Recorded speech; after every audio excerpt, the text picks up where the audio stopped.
Hello and welcome to Ground Zero, our virtual retreat event.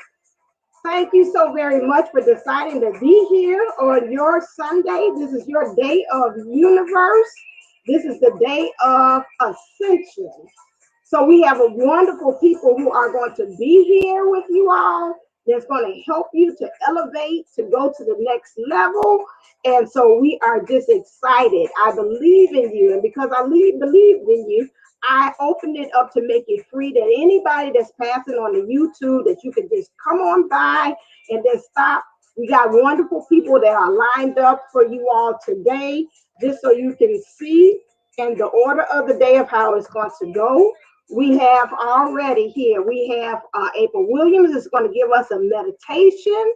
We have also Kathy D, who is already, she has sent us a video, although it's Easter and she's spending time with family, but she has sent a video with her telling us about rewriting you. Then it's followed by Benita, who is going to tell us about structuring of a new age family, but she's also going to tell us about how we can clean up our space as well, because Spirit is now leading her into a new direction. We also have aligning trust and connections with Coach Michelle Monet. She's going to be here telling us about that. And then at 4 o'clock, we have also Miss Jamie is going to come and give us yoga so we can exercise and move all that energies, because we know that we are the universe. And Kathy and Jennifer are going to come and tell us about using positive and negative energies to manifest change. And we're going to have that followed by Patricia McNeely as well. She's going to give us building relationships with our twin flame body. And I'm just going to wrap it up with a conclusion, this statement, just to get us on out of here, set us on fire, and get ready to understand about our new role after all that wonderful talk. Don't forget, also, the super chat is open as well if you want to send donations, or if you want to get a $5 raffle ticket as well. Make sure that you send $5, because you got a chance to get a Yoni's theme and a King's theme from Miss April Williams. You're also able to get a 30-day transformational program. You get a chance to win that as well with me, with support. You also be able to do with Benita. She is offering an energy clearing as well for your space. So you want to be able to get that too and get a chance to win that as well. And then we also have I'm missing something from Hot Works. Hot Works. If you live in the Chicagoland area, they're also going to give us, for us to be able to raffle that off too as well, a 1 month membership there with a small gift as well. So we got a lot of great things planned. We got a lot of great giveaways. If you want to, again, like I say, hit that super chat. You can be able to donate, because this is all free. But again, we can always have that good energy exchange, or make sure that you can be able to like, share, and also share this so other people can see that we're live and we're giving all this good stuff. So I'm going to turn you over to now April Williams. April Williams of, again, Golden Life Unlimited is lifestyle. So she will be able to tell you she got some things that Spirit has led her this morning. She's hyped up. She said, I got things Spirit has pretty much have told me about what we need to be doing. I don't know what it is. She's holding all this secret juicy stuff to herself. So I'm going to turn it over to April as she gives us our guided meditation and gives us a channel message for Ground Zero.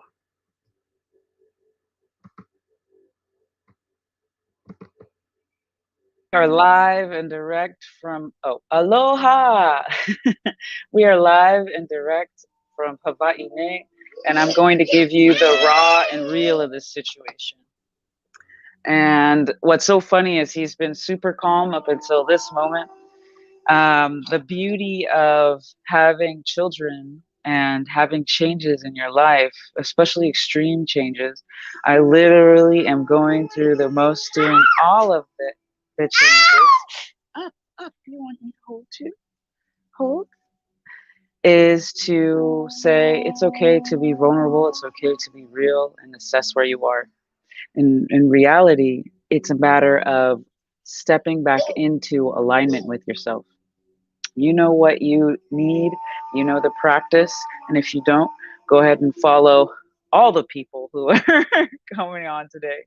I mean, I just got off the Yoni steam. That's where I get the glow.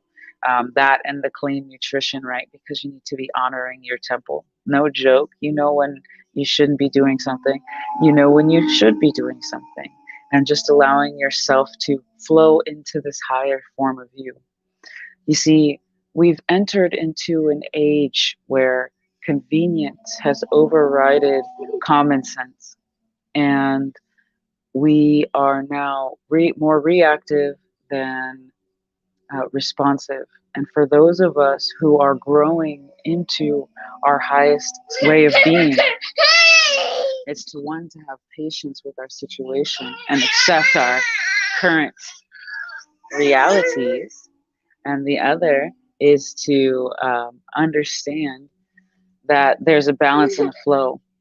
And when you accept that, you can move into higher spaces. There's a lot of reprocessing. I was guided. Oh my. Okay, we're going to make it happen. This is live. We can do it. We're just going to re-angle our cameras. So things should be good for if he needs milk. Anyway, that's reality.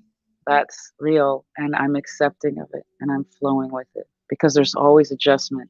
Spirit has created, life, universe, love has created a space for us to accept who we are. This is the new golden age, treating others as you want to be treated.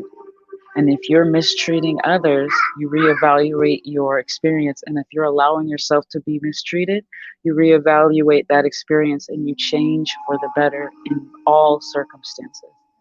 It can be something as small as a dietary change, it can be something as big as having to remove people from your life, moving, all kinds of things. Now it's up to you to do it. So in the essence, I had this dream that there was two scenarios. Either I had to die, well actually it was everybody else died, that's what happened first, and I got to live, or I died and everyone else was allowed to live, and my death prevented that. In the namesake of the resurrection of the Christos energy, Christ did not die in vain. He was an example. The story is an example of how to actually live your life. Give up the things that are holding you back, that are making you afraid, or, do it anyway. Trust yourself, trust your gut. What is it? And if you're not in alignment, you feel not living in your bliss. So let's take a deep breath together. The breath brings you into the present if you're aware of the breath. Your machine, your body, your vehicle to enjoy this planet is really, it runs on its own, right? It's your consciousness, your being as a human, that allows you to bring in the divinity. And the divinity can be distorted based on the ego. It's not your mind that's running the show, it's really your heart flow. The planet made all of you, including your mind, but your mind was used as a tool for discernment and advancement and growth.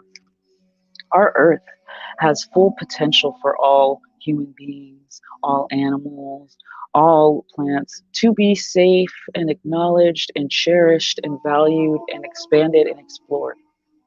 And for so long, we have been scraping and ripping and taking from this beautiful garden that we haven't allowed for it to grow.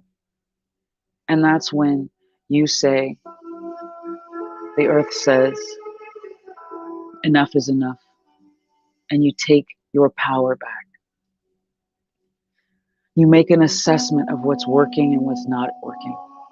Where are you leaking your energy? What is just taking and taking without repercussion, without receiving, without giving back? It's up to you to acknowledge this space. And once you acknowledge it, you will be told or shown or given the tools to dismantle that part of the construct which no longer serves. humanity as a whole, or yourself. And it's not a selfish serving, it's a accepting, flowing serving. To be of service, the ultimate gift of the giver. To be present and receive, the ultimate gift of the human experience. So, on that note, let me tune in.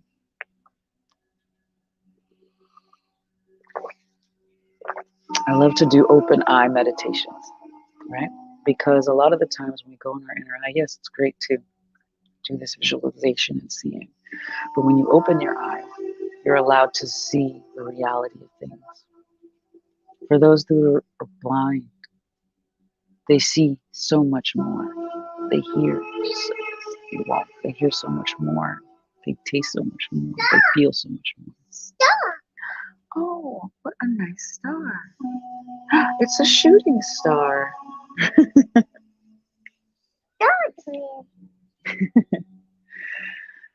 And when you are allowed to let yourself see beyond your capabilities, hear beyond your capabilities, speak wisdom, that which you didn't even know, or even hear wisdom, that which you didn't understand before, you are better off to be in your body, your presence, and you get to help those around you. So let's go ahead and do a meditation. Take a deep breath in. Breathe it on out. Just kind of do some circles in your chest, wherever you're sitting. And just kind of roll your hips with that too. Let your belly come forward. For those of you on the video, so belly.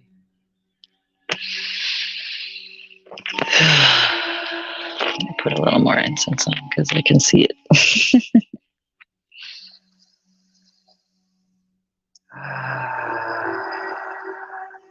Okay. Now, feel yourself in your body. We're going to start with eyes closed for a second. Feel yourself in your body.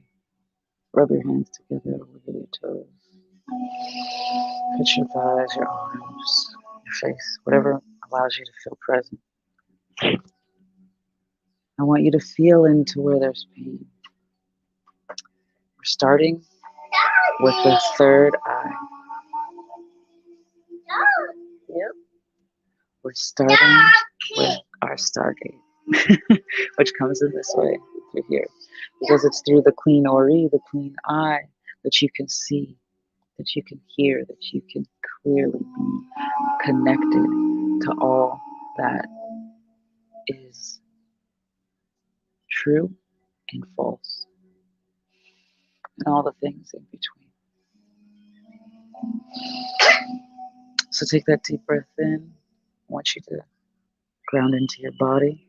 Squeeze your abdomen a little bit. Squeeze your abdomen a little bit. Squeeze your buttocks. Squeeze your toes. Allow yourself to ground. Squeeze your legs and relax. Everything but your abdomen. I want you to hold your core. I want you to hold your center. A lot of us have been giving our power away. Part of these messages will come with different types of healings and energy focuses. And I'm awakening and aligning this within you while doing this activity. Okay. Yeah. So as you sit in and you hold your core and your lower dantian or your pelvic floor muscles, you're able to pull yoke energy up from the earth. You can start to feel your kundalini in your root. Now, the only way you can feel this energy is if your third eye is cleared.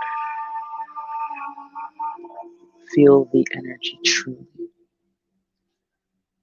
So I want you to set a golden egg around you. From the inside out, it goes silver, gold, rose gold. Now, this orb or this egg that you are in is your protection, is your aura, is your sensory field. And around it are your is God, your ancestors, your space in which you call in all of that which guides you and protects you. Now, what has been happening around Earth is we're re-leveling up. We're bringing in new guides, and we're releasing certain guides that are needed for others that need to come in this journey. So this protection bubble, you're allowed to say to your guides, thank you for your service. Thank you for all of the things you've done for me that I haven't even seen. Thank you, ancestors, for showing me the way and creating me and telling me what are the best avenues for myself. What are the best avenues for my family? Take that breath in and they receive your thanks. And you release them so that they may continue to do their good work. And new guides and ancestors, protection. And this, for those of you who are with the one God, allow God to just shed that which does not serve, which we will continue to do throughout this process. So, you ancestors that remember you, that have been waiting for you to hear them, new guides which knew this time would come and have been eagerly awaiting, protecting and guiding and showing you on this new path, this new light, this new era, this new age. You step forward and you feel your bubble get thicker and stronger and more protected and more guided and more shielded. Just more, more. Take a deep breath in. You feel the strength rise from within, rise from the base. Squeeze your pelvic floor and your lower abs, your chest, your neck, your face. Allow it. Just pull it up. Pull it up with your muscles. Pull this energy up into the third eye and crown. And your crown opens up wider. And you start to see the heaven, the deep space pull into you. Pull into your crown chakra. Pull into your third eye and funnel this light that starts to travel down third eye, throat, heart. Your lungs expand. It goes to the solar plexus, the sacral, and right out through the legs, down the knees, the ankles, the feet. Breathe in this new light, this new energy. Breathe in the space you've created for more. Allow your body to rock or turn, however you're feeling. There should be some movement to create space.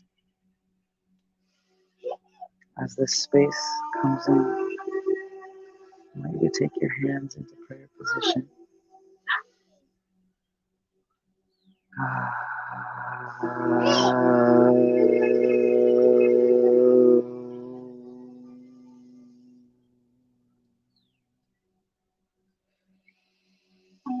A lot of you have heard the Om before. Why don't we do that together again? Deep breath in.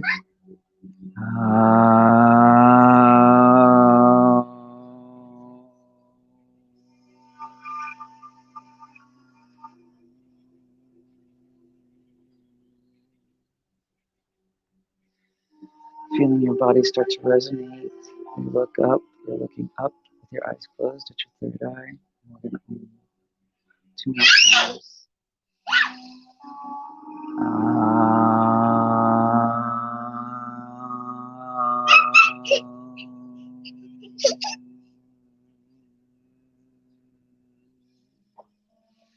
Look at this. It's us getting closer together. all the resonance, the children, the plants, the sunlight, the rain, the breeze, and one more. Looking up towards the third eye, expanding the spine, sway a little bit and come back, squeezing the pelvic floor. Feel the belly from the bottom to the top.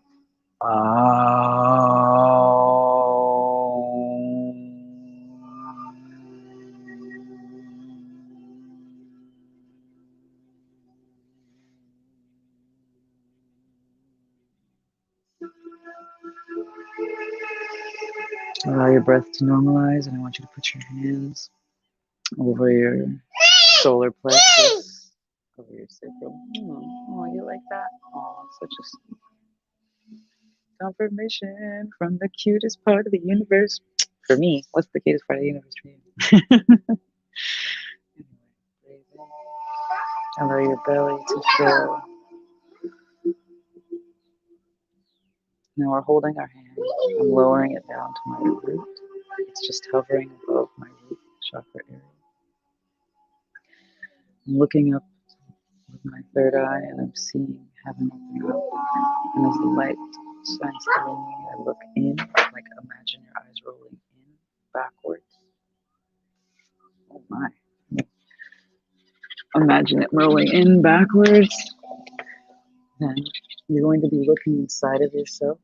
And I want you to see that there is actually some debris, some residue that's still there. You've done the work. Spirit can tell. God knows. But you also had some leftovers. So here we are, getting rid of those leftovers. And how do we do that? Those are the residual thoughts. Those are the residual echoes of the past. Things that keep repeating themselves, be they in story or mind. Things that keep showing up in your life, in your patterning, that you can see visibly. Pains that keep coming back to you to remind you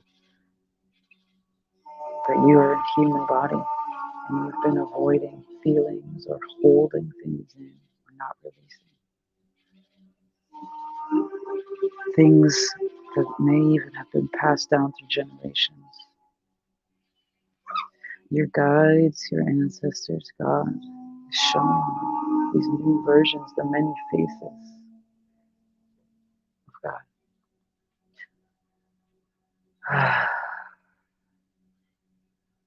And within you, you have the capacity to hold all of it. But it's time to shake loose and release all of these particles. These particles have ties in time and lifetimes and all other sorts of places, other dimensions, other planets. I want you to take a deep breath in. They're tied to little cords, and I want you to see where these cords go. These cords are still tied to you. And it's not that we're going to cut them, but we're going to remove them. So I would like to ask Archangel Michael. I've already asked him, but just for you, so you know what's going on. Archangel Michael, just come down and guide and protect these people as they go through this process, as they go through this clearing and healing. Archangel Michael, thank you so much for just being you and being able to be in so many places at once and holding the space for us all, creating the atmosphere of safety, protection, and love. Breathe in, breathe out. You should feel this tingling all around you from all the little pieces of debris. And I want you to start to move and gently start to roll your body, shake your toe, wiggle your toe, shake your feet, roll your neck, your shoulders. All of this movement allows for space and all the deepest areas in which these cords are. I want them and your guides to gently assist you in removing them deeper, deeper. You don't want to cut, you don't want to rip, right? Because then there's a piece still left. Maybe even you have cut cords, but the pieces are still there that you're cleaning out. And the guides are pulling and pulling and releasing from the deepest depth all the way to the follicle, which is the area around where the cord is linked. So you can pull one memory if you want at this time. They pull just a little bit more than what the cord is, because there's a part of you that was attached to it. There was a part of you that created and adjusted in this scenario. While you do this, while they do this, you go into the one memory or two memories.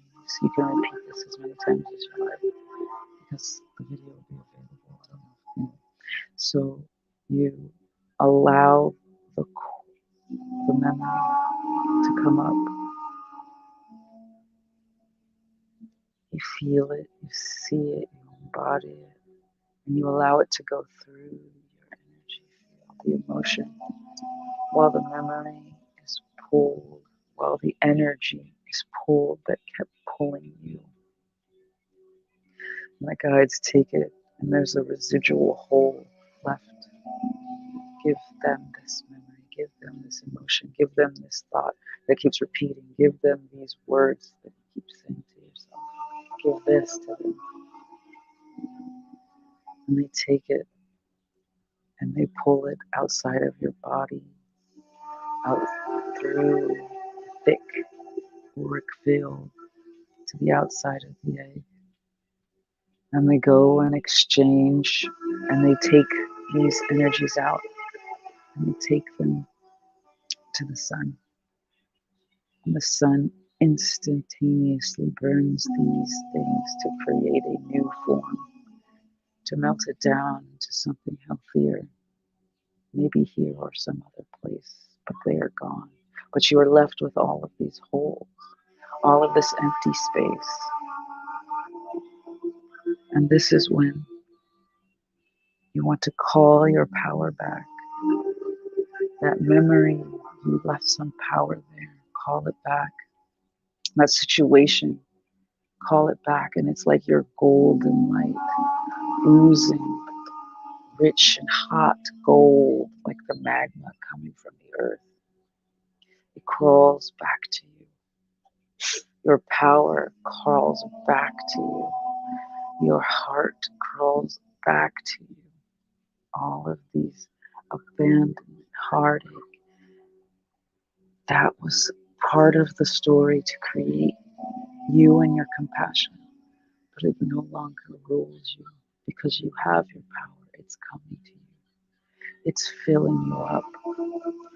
And from your third eye and your crown, the light shines in from the deepest part of heaven, bringing here heaven on earth and filling you up from the bottom, from the tippy tips of your feet to your ankles, to your knees. Your hips fill with this golden light from the universe. All the while, that loving gold energy starts to come back to you. Your chi, your mana comes back to you. Up to your, now I want you to squeeze your pelvic floor again. And you want to pull this in, creating a vacuum for the outside, but then also an open vessel for the inside. The energy should feel multifaceted, whole, like drinking a cup of warm, sweet nectarine love from the universe, and also being held tightly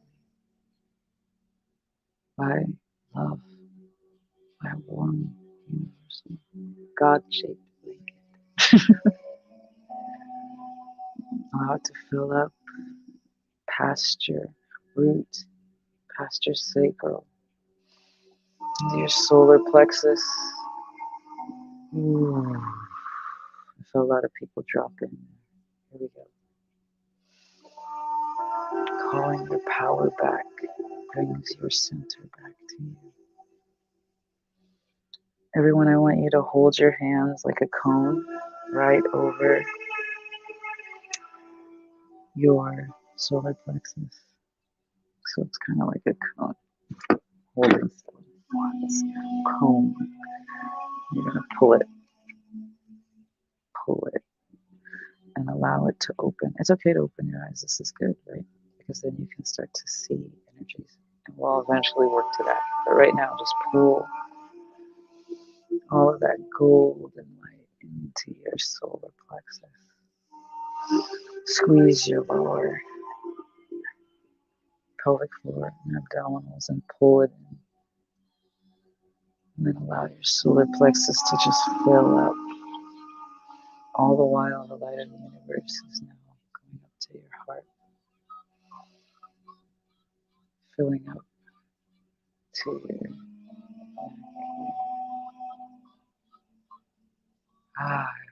loosen your jaw.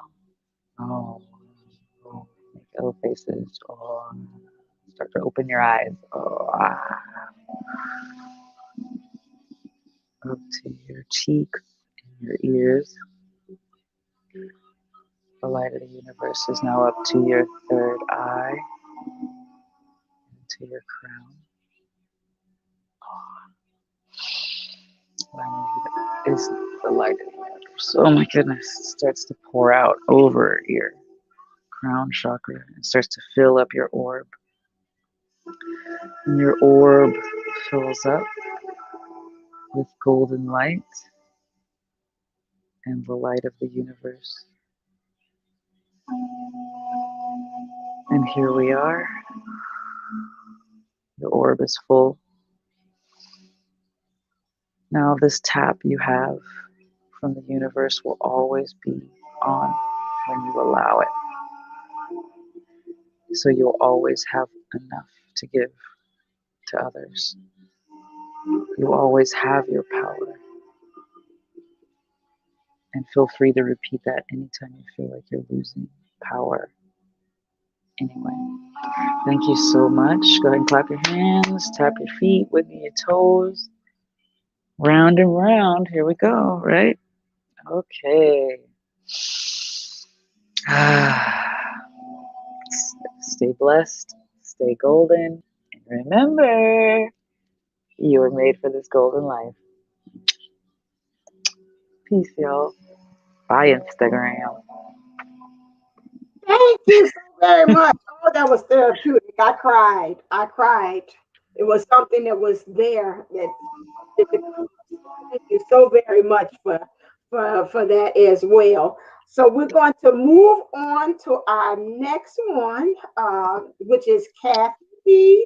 I love you, wine queen. And back there. He was also doing his thing. He was like celebrating at the same time when we were supposed to be celebrating. He's bringing in the energy too. I'm excited. We're going to go dancing Yeah. after this. All right. So now we're going to move on into I got let me see, Kathy D. So you know about me and technology. So let me make sure. I want to share. I want to share the screen. I hope I am able to video file. Yeah, share screen too. Okay, let's fingers crossed on this here. Okay, no, I don't want to do the whole application. I just want application tab. Let me see. Let me see. Microsoft. I'm an Edge. Yeah, I'm in Edge. I just want to do a tab. Okie dokie. Here we go. All right. Fingers crossed. Share the audio. Yes, that makes sense. Okay. Here we go. All right. Am I sharing it? Yeah, I'm sharing it. Hello, thank you so much for joining us today on this wonderful 4-4 event. I'm sorry I can't be with you all right there in the studio, but as you can tell, I am on the road, I guess taking life coaching mobile to a new level. But today I want to talk to you about rewriting your life. How many times have we wanted a do over? Think about it when we were kids. Do over, not fair. I'm going to take my ball and go home. Or how many times have you thought to yourself, if I could just pause my life and get it together? Well, I'm going to tell you, you can. It's not actually a pause and you don't actually get a break and these kind of things, but you get to take a break and replan your life through journaling. Now, you all hear me talk about journaling all the time. I'm a big fan of journaling. I'm an advocate for journaling. I think journaling is a wonderful thing. It is probably the closest you can get to a good therapy session with yourself, as long as you're truthful. So, with that being said, let's talk about some things to journal about. One of the first questions I think is the most important when wanting to rewrite our life is, well, we have to figure out who we are. So your first question should be, who am I? Now, don't list, I'm a mom or I'm a wife or I'm, a secretary or whatever you are, President of the United States. Don't list those kind of things. Who are you? What do you want to be remembered for? I'm love. I'm passion. I'm caring. I'm empathy. I have a temper. I like to be in control. I have trouble with vulnerability. Those are the kind of things you want to list. And they're not good nor bad, they're just who you are. And that's why I put in there about the temper with myself and with the control factors. And as you go through this, you're going to start going back and looking at these things. Then I want you, the next question is, what do you want to change about your life? And make a list.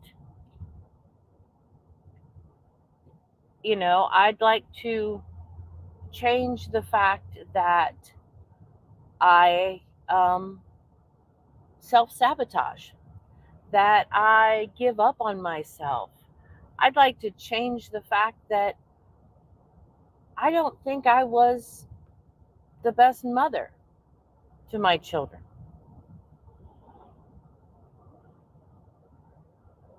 And these can be as personal and as deep as you'd like to make them. Remember, these are only for you. And, this needs to be kept somewhere that nobody else is going to read it. These are your rewrites. And so once you go through your list of everything you'd like to change, then you're going to look at it and say, okay, moving forward,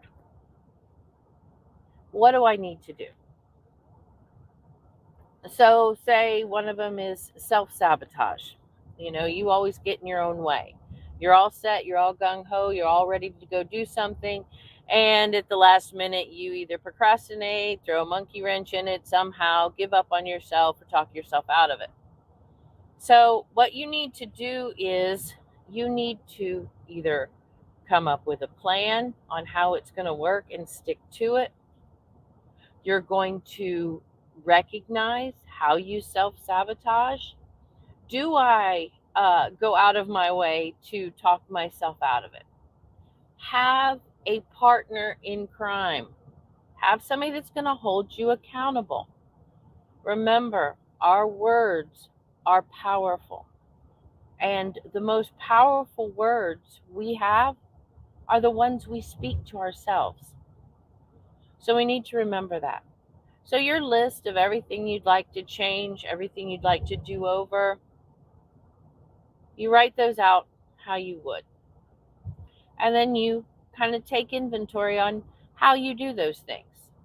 And if you don't know, ask that partner in crime. Usually they're real quick to be able to tell you. Now, the next part is I want you to take everything that you say you do.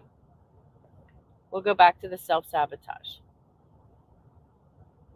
I want you to rewrite that into a positive statement. And remember, the universe does not understand not and no and don't and won't.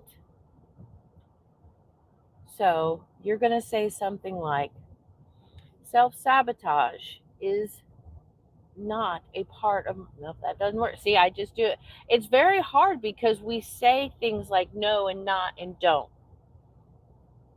We want to change it up so, um, ah, I am my biggest supporter. I stand behind myself 100%.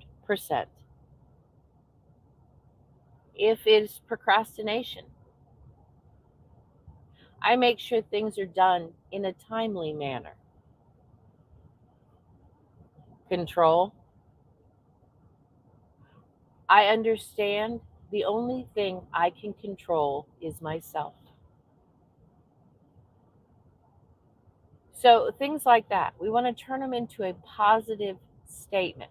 And you want to go back and you want to review these. You want to review these for probably about 30 days, especially as things show up. And you want to be able to understand that what was in the past wasn't anything bad. It was in the past. And now you're different. You're a better version of you. And you know how to change these things. Remember, the only thing you can change is yourself. The only thing you can control is yourself. Your words, your actions, your emotions. You can't control another person. You can't make them happy. You can't make them sad. And they can't do that to you unless you give your power away. And that's one thing when you're rewriting your life, we need to look at where are we losing our power? Where are we giving it away? Where are we giving someone control over our emotions? Where are we letting them make us feel bad? Where are we walking on eggshells? Where are we trying to just keep the peace and play pretty instead of just walking away? And we've all done it in one way or another. Everybody has done it. Is it that you have to keep your job? Well, don't go in guns a-blazing. Literally, don't go in doing that. But don't go in being um, less than respectful and the type of person that has high um, moral fiber when you go into work to discuss a situation that might not be as pleasant as you would like. Um, so, don't go in as if you're going in for a bar fight. But remember that you make the choices for your next part of your life. And you can rewrite your story anytime you want, as often as you want, till you get it right. So, what I think is the most important thing is that self inventory. Who are you? What do you want to rewrite about your life? And list those things out. How do you do those things to yourself? What do you want to change? Now, remember, you can't change, well, let me rephrase that. You're not going to grow 6 inches overnight. I'm 5'1" and 3/4, and let me tell you, I hold on dearly to the 3/4 when you're this short. Um, I know as much as I would absolutely love to be 5'5", that's probably not going to happen at 48. We're only going down from here. But I can embrace the fact that I am short. I can embrace the fact that, I get to wear high heels. I can embrace the fact that when, you know, I now know how to hem pants where a lot of people don't because I am so short. There are positives to it, and you need to embrace this. I embrace the fact that I am 48 and I have crow's feet. I have wrinkles around my eyes. You can't see my sunglasses on. Sunny day and the sunshine stayed here. And instead of trying to find every potion and cream and everything known to man to fix them, plump them, cover them up, you know, I embrace them because I know every one of those little lines on my face is from a smile, from a day in the sun, from being able to think back on happy memories and the joy it brings me. Now they're not so bad. It shows I live life. I embrace life, sometimes too much, but find the positive in it. I think as you start to rewrite, you'll find some things that need to probably change. And I think you'll also find things that you thought were bad that are actually pretty darn good. So take this time and inventory yourself. Look at where you are and where you want to go. Ask yourself, why do you want to go there? Always be open to this or something better. And with that, guys, I am just about at my destination. So, wishing you all the best life ever. Bye.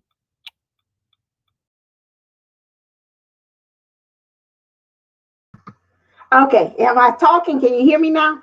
Yes, wonderful. Thank you so very much for Kathy D for that lovely message. Now she sees how it feels, how to be able to drive and channel. It's actually very therapeutic. You know, I used to do the morning drive, but since we did COVID, I stopped doing the morning drive. So I love it when I have the opportunity to talk to you all and drive at the same time. You'd be so surprised how it helps you to get into that Zen space and things clearly come to you. So I'm 100%, I'm in agreeing with you on that. It is a wonderful experience to be able to do that. So now we're going to move right on into next. Oh, don't also, you can go over to Divine Unisouls 11.co as well. Bear with me, you know, I'm doing both at the same thing. I have also a workbook in which also Kathy D has given us a 28-day journaling activities for us to be able to do as well. If you go over there to Divine Unisouls 11.co, it's just $20.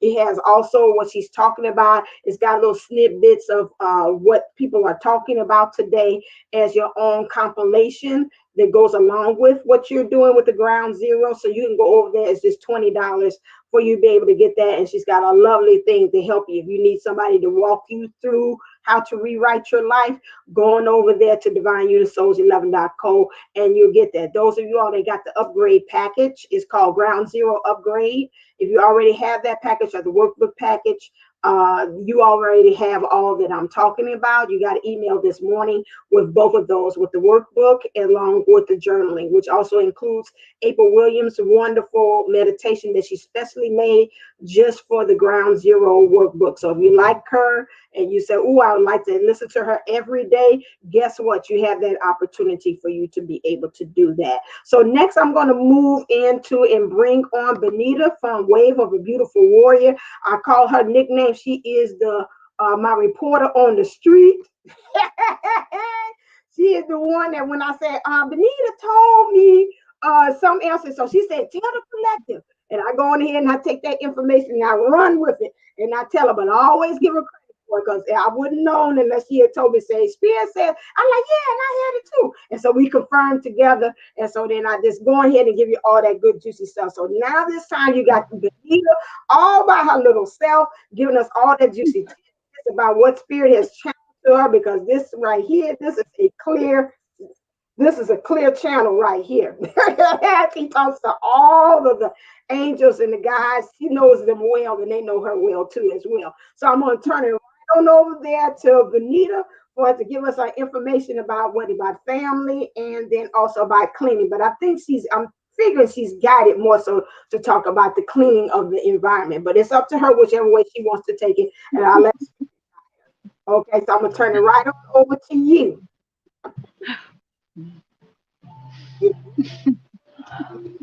All right. Hi, warriors. Thank you, Bertina, Divine Unit Souls. Hi, I'm Benita. Bear with me. I'm working with my phone this time. I'm normally on a laptop.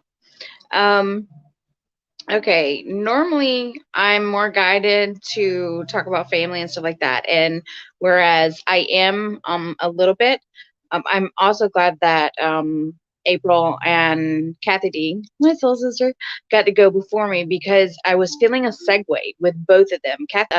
April had me in tears, and I had guides coming in telling me that connection of not only clearing yourself, like what April was showing us to do, um, is there's like a connection to it of clearing our environment that a lot of people are missing, which is what I've been guided to start doing. I actually started a business on it about a month ago. It came in suddenly. It wasn't something I was even expecting. I was guided to do it. Um, it's getting, it's at the starting stages and everything. Um, as far as like a segue with what Kathy D was talking about, um, rewriting.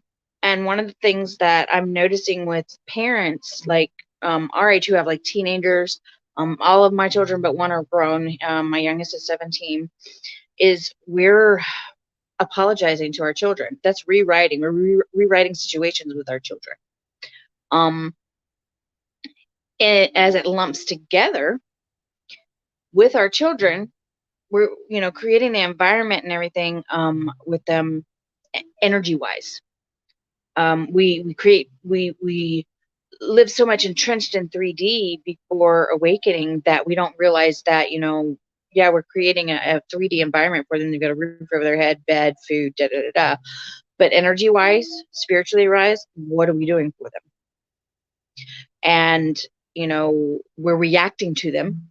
Like April said, we live in reaction instead of responding to them. And once we awaken, we are finding that we're apologizing to our kids. We're also finding, Kathy D and I talk about it all the time. We have kids coming in now, even like my grands who are 2 and 3 years old, that are awakened and aware. The world is ascending. We all are. Sorry, I'm starting to channel. Um, as we do, our energy, everything, having. Okay, I'm getting. I don't know why they're telling me it looks like squid. It's pink, like swirls. I don't know if that's for somebody. Um, it's weird, but we're our energy is it's bouncing off of us as we ascend. The people around us are starting to ascend. I'm noticing my family. My sister will text me, "What does 222 mean? What does 444 mean?" My mom is getting woke up at 222 every morning if she's watching. Hi, Mom. Um, the energy that comes off of us, it bounces off of us. It's like a domino effect. Starting with our families, our inner circle there, start that cleansing, that clearing, not only with our bodies, but in our space. Thank you, my thank you, universe. That's the totality of it, the wrap of it. What I would suggest as far as like family, especially your children, if you have older children who kind of, I would say 8 and up, who have a concept of apologizing and stuff, sit down and rewrite with them. Hey, I was thinking about this time, you dropped a glass, and I yelled at you. I raised my voice at you. And I reacted to that, and it was wrong. And I want to know that, I apologize for it. It will change the energy between you and your child. Once you start changing the energy between you and the people around you, especially your children, then start changing and clearing the energy within your home. Ways you can do that: sage, smudging, music, tones, crystal bells, chimes, dancing. You can change the energy in your home just by turning on music and dance. It's a everybody knows. I don't think there's anybody in here watching that hasn't taken 10 minutes and danced and just didn't feel better. The universe, source, they give us things to ease us. They give us that power. It's within us. They show us all the time. And it's up to us to keep pulling it out and pulling it out.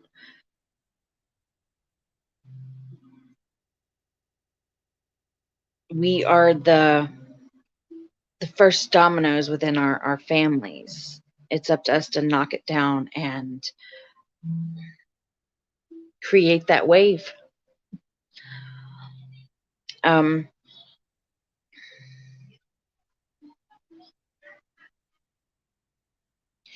the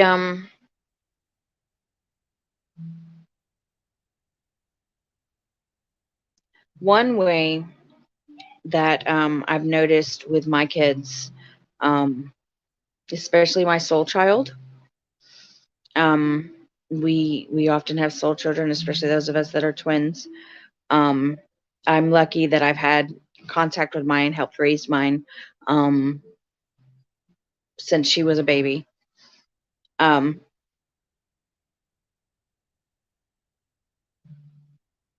Keeping that flow, even when the kids are like out of the home and stuff like that, keeping that constant flow and stuff like that. Um, Even if you're just texting or whatnot, sending good vibe messages.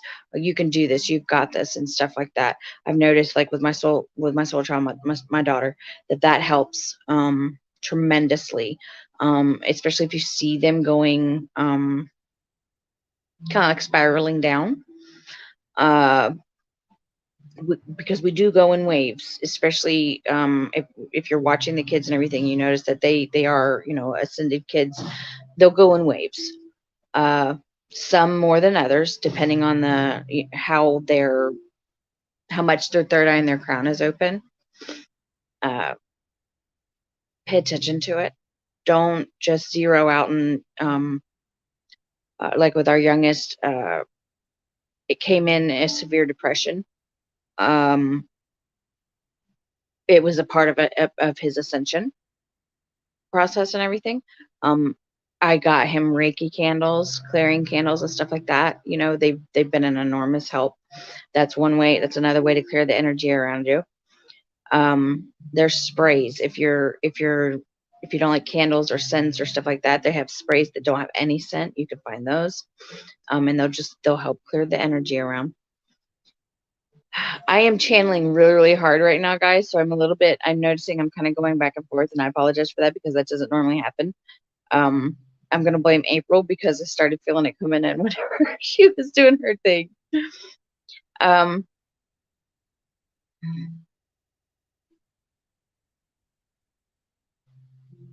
okay. I'm being told to focus on kids right now, to tell those watching to, okay, with the kids that are coming into the ascension, it's going to be a new dynamic. Opening the ways. There's going to be problems like with authority, not understanding and stuff like that. Trying to learn to work with them is going to be hard. Don't give up on them.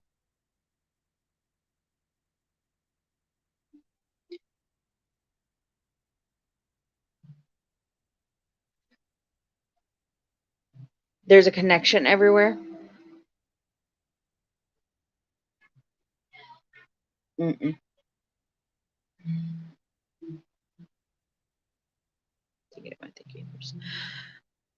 We we are all connected, and that connection is happening very, very strong right now. There's shifting in energy and everything else. We're gonna see it trickling down, and we need to focus on the kids. Focus on keeping our energy, our body energy, the energy around us. Um,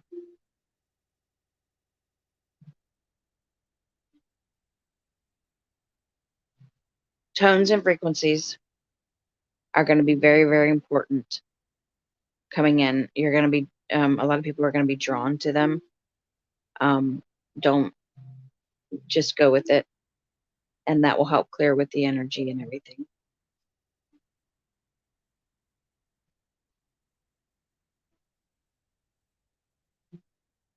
As far as soul children, okay, they're bringing me back to soul children. There are many twin flames who counterparts having children. Remember that a majority of these are your soul children, and they're starting to contact now. You may start getting dreams,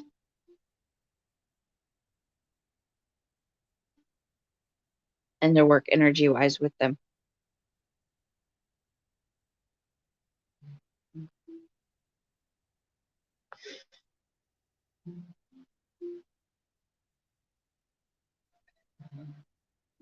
Okay.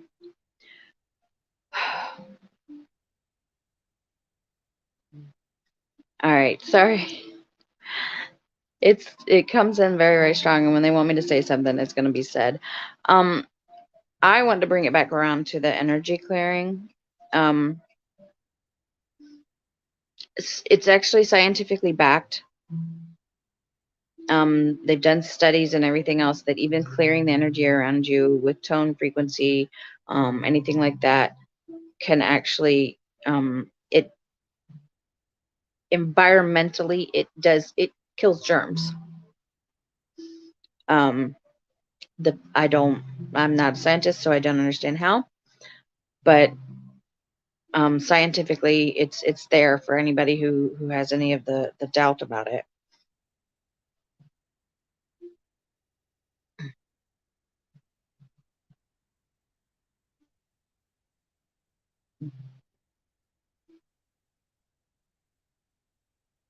Mm-mm.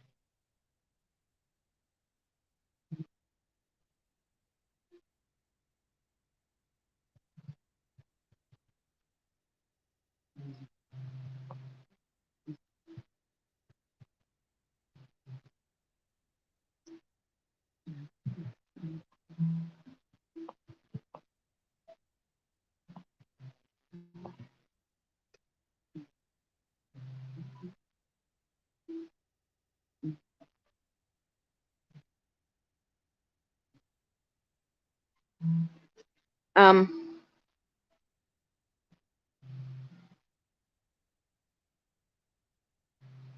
I'm feeling I need to wrap this up. I just asked Bertina if she can pull me out because I'm channeling extremely hard, and this has never really happened before, and it's flipping me sideways. I'm starting to shake from the inside out.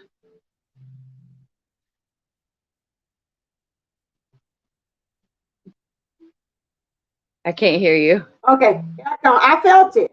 If you Yeah, want, that this has never happened before. I feel like I'm on a roller coaster. I'm going back and forth, back and forth, back and forth, and yeah. if you want to look over here on the side at 3:05, I said, "Oh my God!" I got a shooting energy of love hit my heart when she said that, and I felt it when it came in, and I was like, "Oh my God, this is not right." Hold on.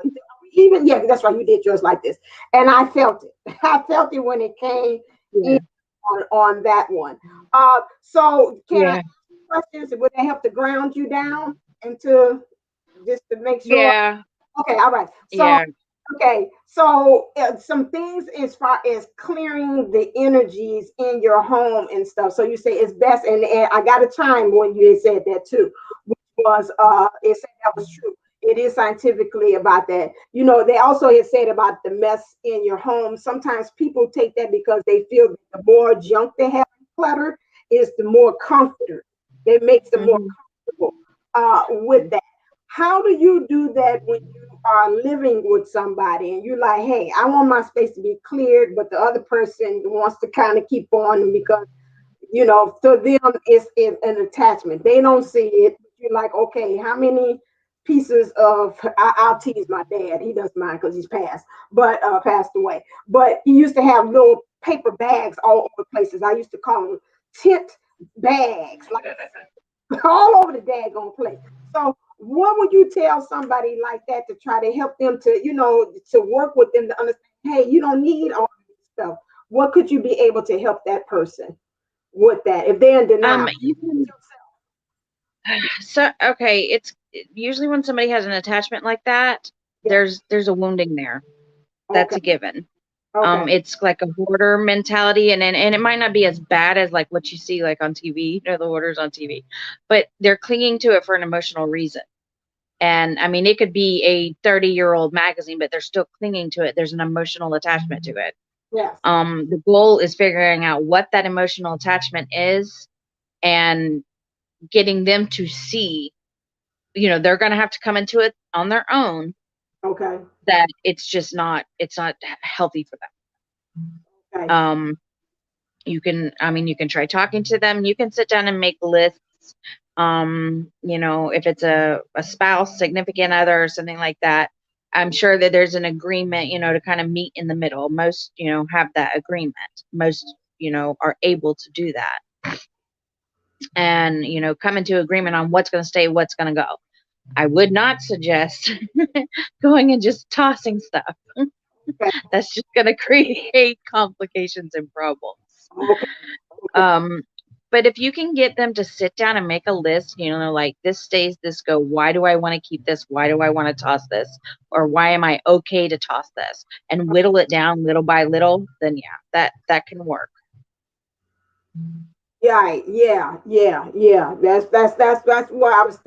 Like, 'cause sometimes you do, it's like toss this, and they're like, they freak out. What happened to this?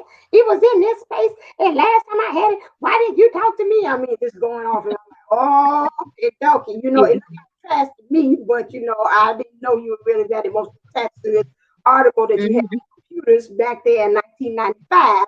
Uh, but okay, so Yeah.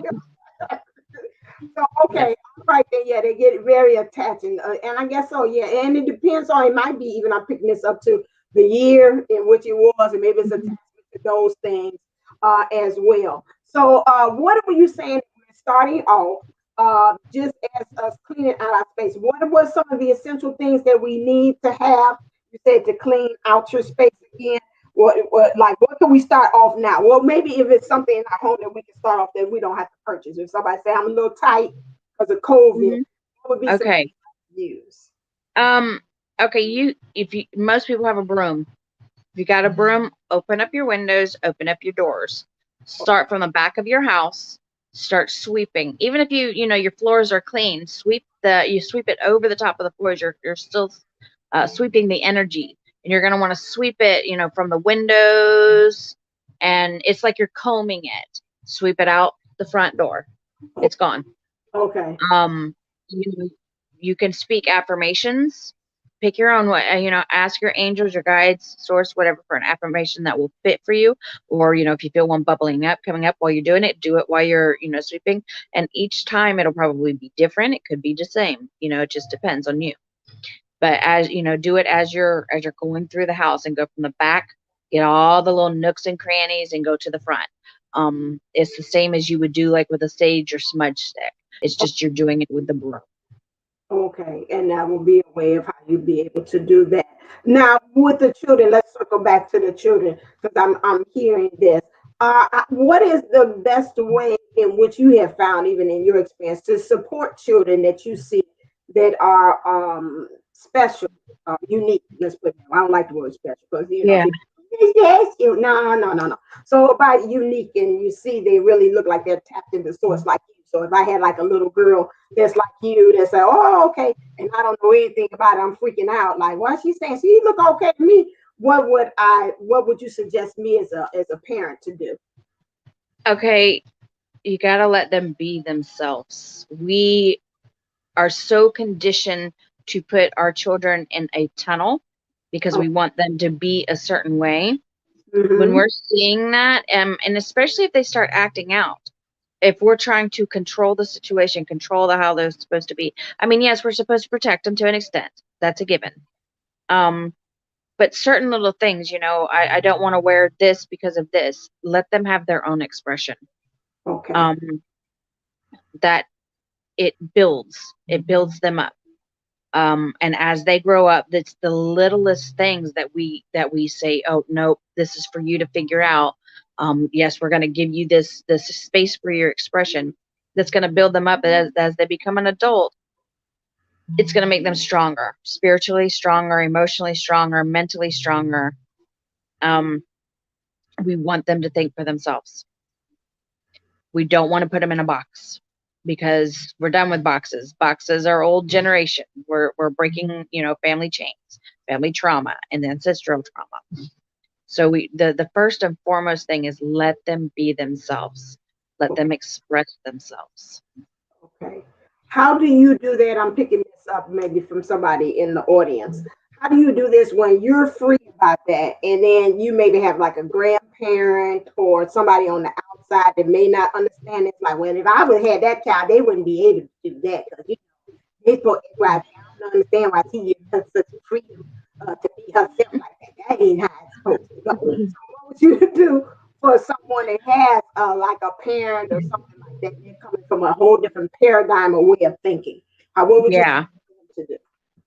Okay, this is, for instance, last weekend, my daughter went to pick up her daughter down in Miami from her spouse's parents. They had kept her for like 2 weeks, and they're down there for about 2 days. And she called me and she says, "Mom, they put her in timeout and she was just screaming and crying and she was just tired." And my daughter doesn't do all of that. She'll sit there and talk to her daughter because my granddaughter is very, very open. She's 3. She's extremely intelligent. And um Nikki, my daughter, she called me. She's like, she didn't know. It upset her. It really upset her that her daughter was sitting there screaming because she had been put in timeout. And I told her, I said, no, you're the mom. She calls me back and she says, I told them that they're not going to do that with my child, that if they're going to act like that, then she won't come down and visit. And I said, good, mama. She stood up for her daughter. And I mean, come to find out, one of the reasons why she was screaming was because she needed, to be changed. She was also exhausted. See, there's reasons. And when we're sitting there, just putting them in a box, oh, you're crying. So, I'm just going to, you're not listening to me. I'm just going to put you in a corner or put you in timeout. It doesn't help. Right. There are reasons. And that's what we need to do with the old paradigms. As parents, we need to say, no, this is my child. This is how I want my child to be raised. And if you can't respect it, if you can't accept it, then I'm sorry. Mm-hmm. And, just be firm with it. Yeah. And I kind of know that is, I don't have, I'll say this up until now, kids of my own, but I know that easy as a teacher. When I have other people watching me, is I understand them. I know the mechanics of my classroom, like they're a whole big kid. And when somebody else comes in, like, well, I told them to sit down, they were doing too much talking, too much freedom. And we have a community and we understand that. So I can gather that that's pretty much the same thing because I can sense the uniqueness in each one of my students and I know how to honor that. But people that come from that old school way of doing and raising things, they come in and they just look like it just messes up the little baby's psyche. I come back from Yeah. school, then somebody come back and they like, I'm like, what happened? I said, I'll be damned. I got to reset these kids all over again because this person come with this old thinking and energy that messed up Hmm. not in structure for these kids. So you're Yes. right. You're right. You got to put your foot down and them too as well when they're in those things. It was something else that came to me, and I'm trying to see. I'm questions. If you got questions, you can also put that in the chat too. So don't be shy over there as well. But what else would you? I know you were saying you'd be saying. Oh, let's talk about you. You briefed over there. I know you was channeling, but for those of you all saying Uh, the ones that maybe not be familiarized with how you say you share your children. I already know. I'm just playing dumb. You share your children with your soulmate, or your twin flame. I mean, how does that go? What was that about? That you said you share children, which I know what it is that you do. Somebody else might have the kids, but that's your kid. Although your twin had a kid with somebody else, but I'll let you explain it. That's why I'm asking. Okay, you were breaking. My phone was messing up. I'm thinking you said explain about the soul children. Yes. Okay. All right, soul children, our counterparts or us. I know that one of my children is my counterpart's soul child. It's not biologically his child, but um, soul. On the soul spectrum, on in the what do you want to call it? The veil, I guess you could say. Some people say, Okay. spiritually, it is his child. Same way with his daughter. I did not biologically carry her, but spiritually she is mine. And she and I have actually, come to that. She's actually a twin herself. She started awakening in the last year. And that will also, I've noticed, is very, very big. My child, who is my counterpart soul child, he started his twin flame adventure at the same time I did. Mhm. Um, So, yeah, that's what a soul child is. Some have yet to be born and may even come and visit you. You may get visited by, a childlike entity, and they're, talking to you, explaining things to you. They're giving you answers that you've been looking for. Don't be afraid of it. Go with it. Ask your guides, okay, is this real? Is this, what's going on? What's happening? And a lot of times you'll just instinctually know that's my child. Mhm. Mhm. Mhm. Yeah, you'll find And them. Oh, yeah, it's go. crazy because my soul daughter and I will put our faces together and we look alike. Wow. Get out of here. Yes, yes, yes, yes. I've seen even with mine. They're taking a liking into a lot of things that I kind of like in some ways. It's like, okay, Mhm. into that education, getting degrees, and they get the education and degrees. They like, yeah, this Yeah, man, they're going to get their masters. I said, okay, yeah, like their mom. Okay, so, and but yeah. yeah. They So will be important parts of your connection. Don't be afraid if your counterpart is having a child with somebody else right now or has a child with somebody else. Don't. Don't let it freak you out. Don't let it scare you. They come for a reason. They are right. here to do something. That is true. Yeah, sometimes they can't come through you, or it's something you're in the middle of, and somebody else will. And sometimes they're just a vehicle for them just to have, and you'll Yeah, find out some kind of way the mother yeah, or the father will just turn right on over to you. I know yeah, that my mother and my yeah, dad, he had a child too as well, and mom can tell in an instant, oh, something wrong with Carla. I'm like, what's going on? She ain't yeah, having, she in distress right now. So my parents, both of them are twins. So in case people don't know, and so yeah, yeah. and so she'll know something wrong with her. I could tell. My dad just turned over the, that's yours. I only do this because of you. There you go. Take it. So I do understand that. So do you have let me get your website up here for you. Where is it? Where is it? I know you're divine. Here we go. All right. So how you want people to email you if they're interested in getting your services? Tell us a little bit about what your service intakes. Okay. I'm in Polk County, Florida. So if I'm coming, I'm doing the Polk County and surrounding areas physically. But if I do virtually, it will be a Zoom. And what I'll have you do is go around your house and I'll see using the Zoom. Um, and I'll probably use pendulum and tarot cards too to determine where in the areas that I need to work on the hardest. And I can do it visually. I can also do it through pictures and help clear the energy using my own energy. It's just basic energy work, as if you were going to get Reiki, but I'm doing Reiki on your house. Okay, got you. Okay.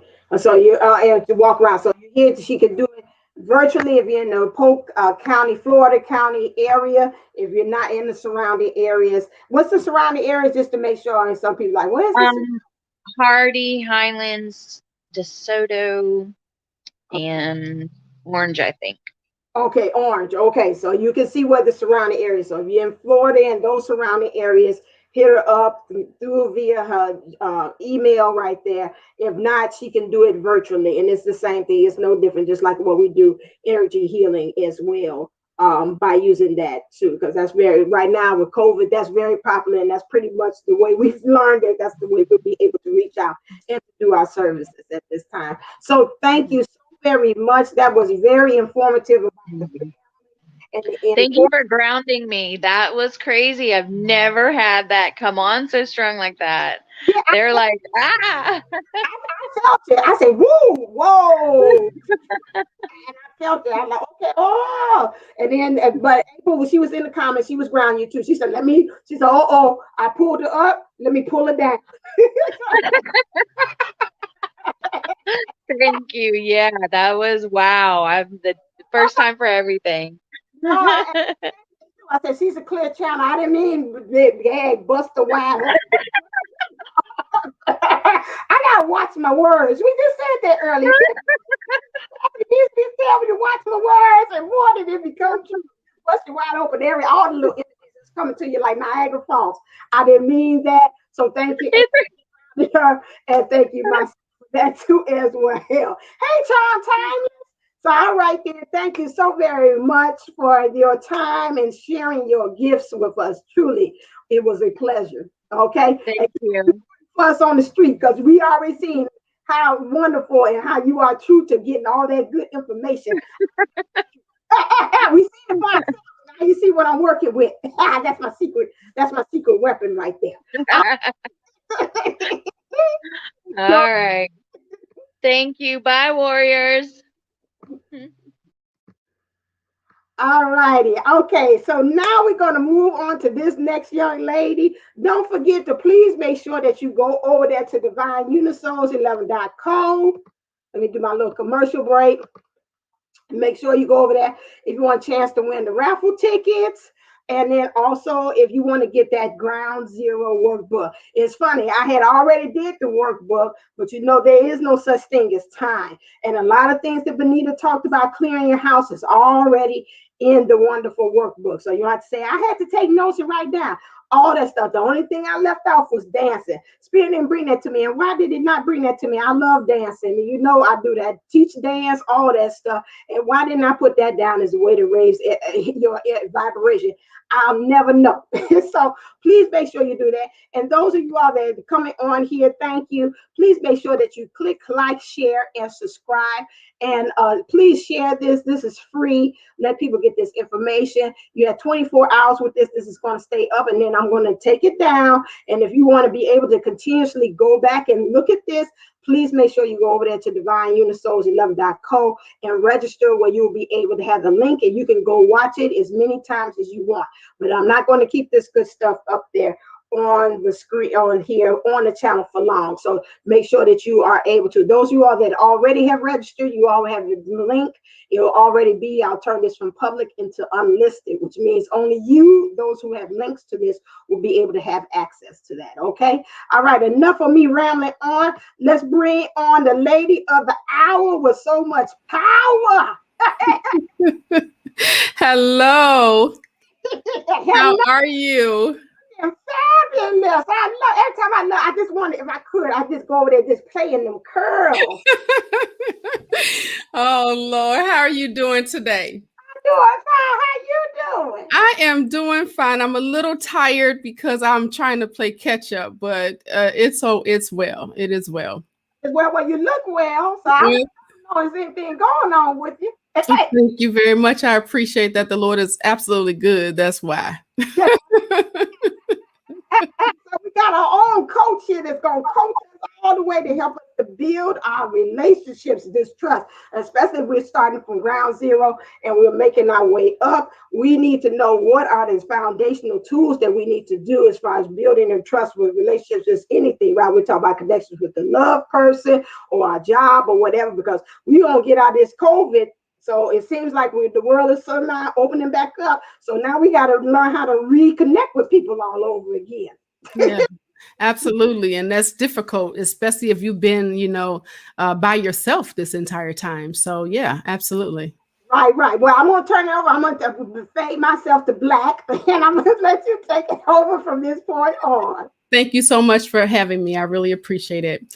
So hello everybody. I am an information person. So really just, hold on to your seat because I'm going to pour a lot into you.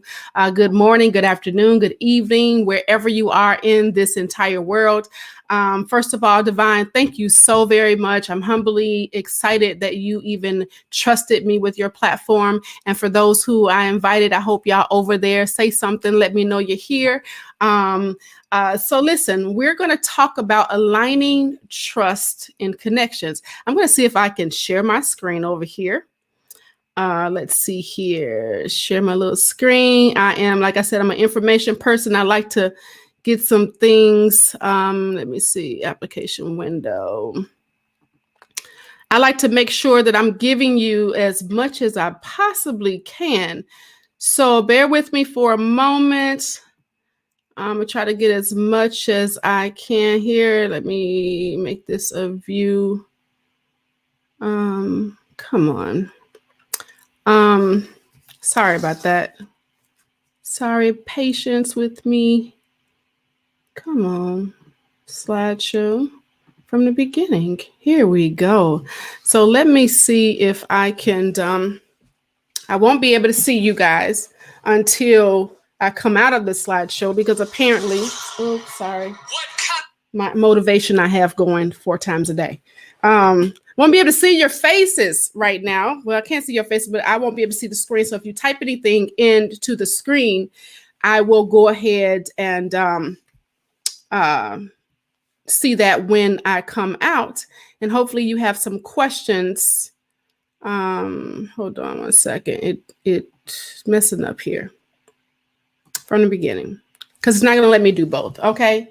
But Tina, can you please let me know if you could see this because I can't see what you all see because of let me go on to my YouTube and see if I can see. I really want to make sure that you all are getting all of this information because I had it on my YouTube as well. So that I can make sure that y'all can see what I see. There we go. Okay, because I can't see. Okay, great. Let me mute that so that I can. Okay, let me move on. Thank you so much. So sorry about that in my confusion. So I am Coach Michelle Monet. I am the CEO and the founder of the Core Woman Academy. And I'm also a certified life professional and relationship coach. And I specialize in relationships and I help women and couples to rebuild their relationships with communicating effectively, being able to rebuild and build trust and create and maintain intimacy. So let's move on into today, to the next slide. So listen, they affectionately call me the brands coach. And the reason why is because brands is an acronym, as you can see there. And I help women and couples build their confidence within themselves, within their relationships, rediscover who they are, achieve their goals with themselves that they have personally alone or within the relationship, navigate the emotions so that they work for them and not against them, drop the baggage so that that baggage, that those things that are hindering them do not harm their relationships or them, right? Trying to make sure that this is. Can see what I see. Sorry, y'all. There we go. It's not. Okay, I can't do both. Okay, sorry. I'm just trying to make sure y'all don't lose me because I can't see anything but my slide. So listen, I've been doing this for quite some time, and you'll get to know a little bit about me in just the next couple of slides. So let's move forward. Why should you listen to me? Yes, Divine with her beautiful self, and her team has decided to bring me over, invite me to the playground experience, and I've decided to do so. I'm over here helping, and I'm over here sharing, I'm over here listening, I'm over here listening to all this beautiful advice that's coming across this screen. And I hope that you all are doing so too, taking some notes so that it can be used later. Because when you pour so much information into one person at one time, you can kind of lose some stuff. So listening to me, because of all that beautiful stuff I just said, could mean nothing, right? Here you are looking at a woman who's had many failed relationships. And many businesses that have also failed, and that did not reach their full potential of where they should have been. So you're talking about trust, right? Why should you trust me if I've been through all of that mess?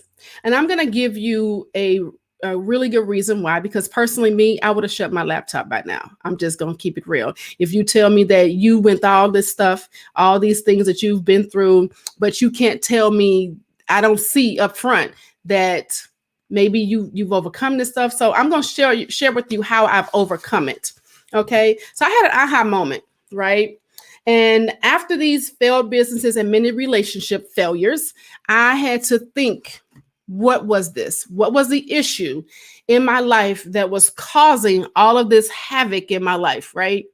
And I had to realize, well, let me back up a little bit. First of all, I said many failed relationships. I want y'all to know, personally, I have been married 4 times, and I've also been divorced 4 times, right? I got 2 kids that are neither one of my husband's babies. So that means, up front that I got 6 failed relationships because I'm not with any of them.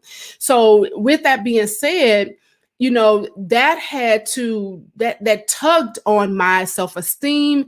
It tugged on my whole just being like, what is this? And why is all of these things happening to me? I was in a lot of pain. I had a lot of disappointment, a lot of fear, a lot of doubt, and a lot of self-esteem issues.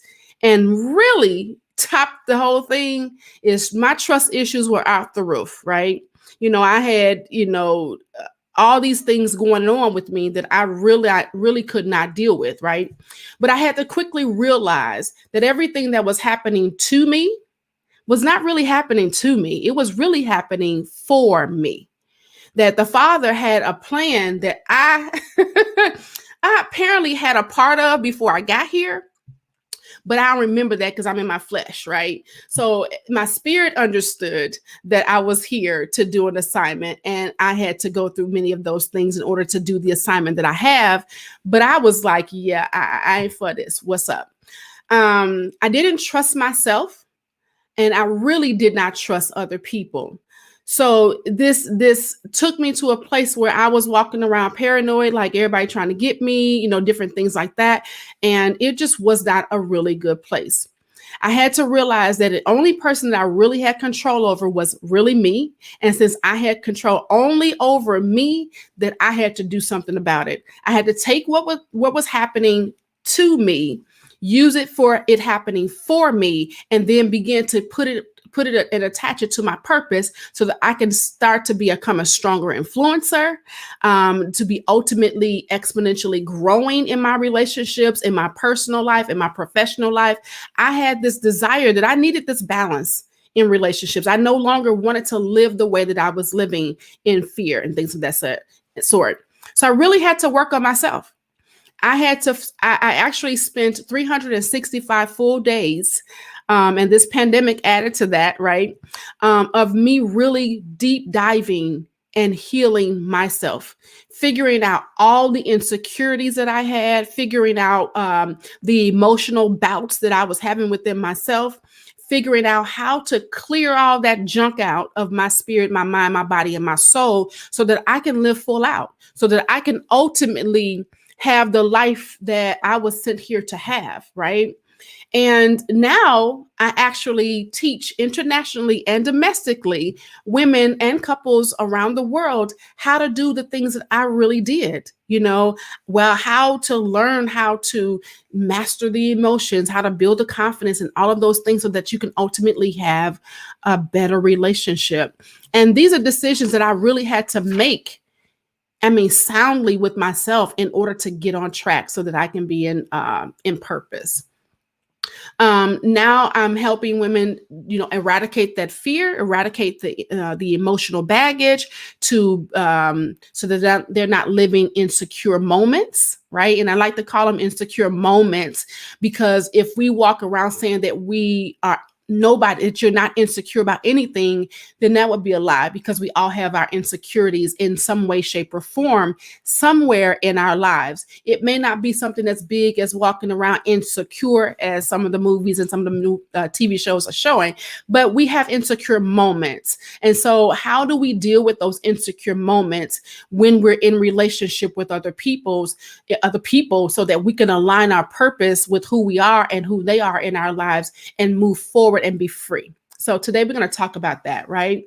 I'm going to actually give you some information that many of my clients spend hundreds and even thousands of dollars even learning in the programs that I have at the Core Woman Academy.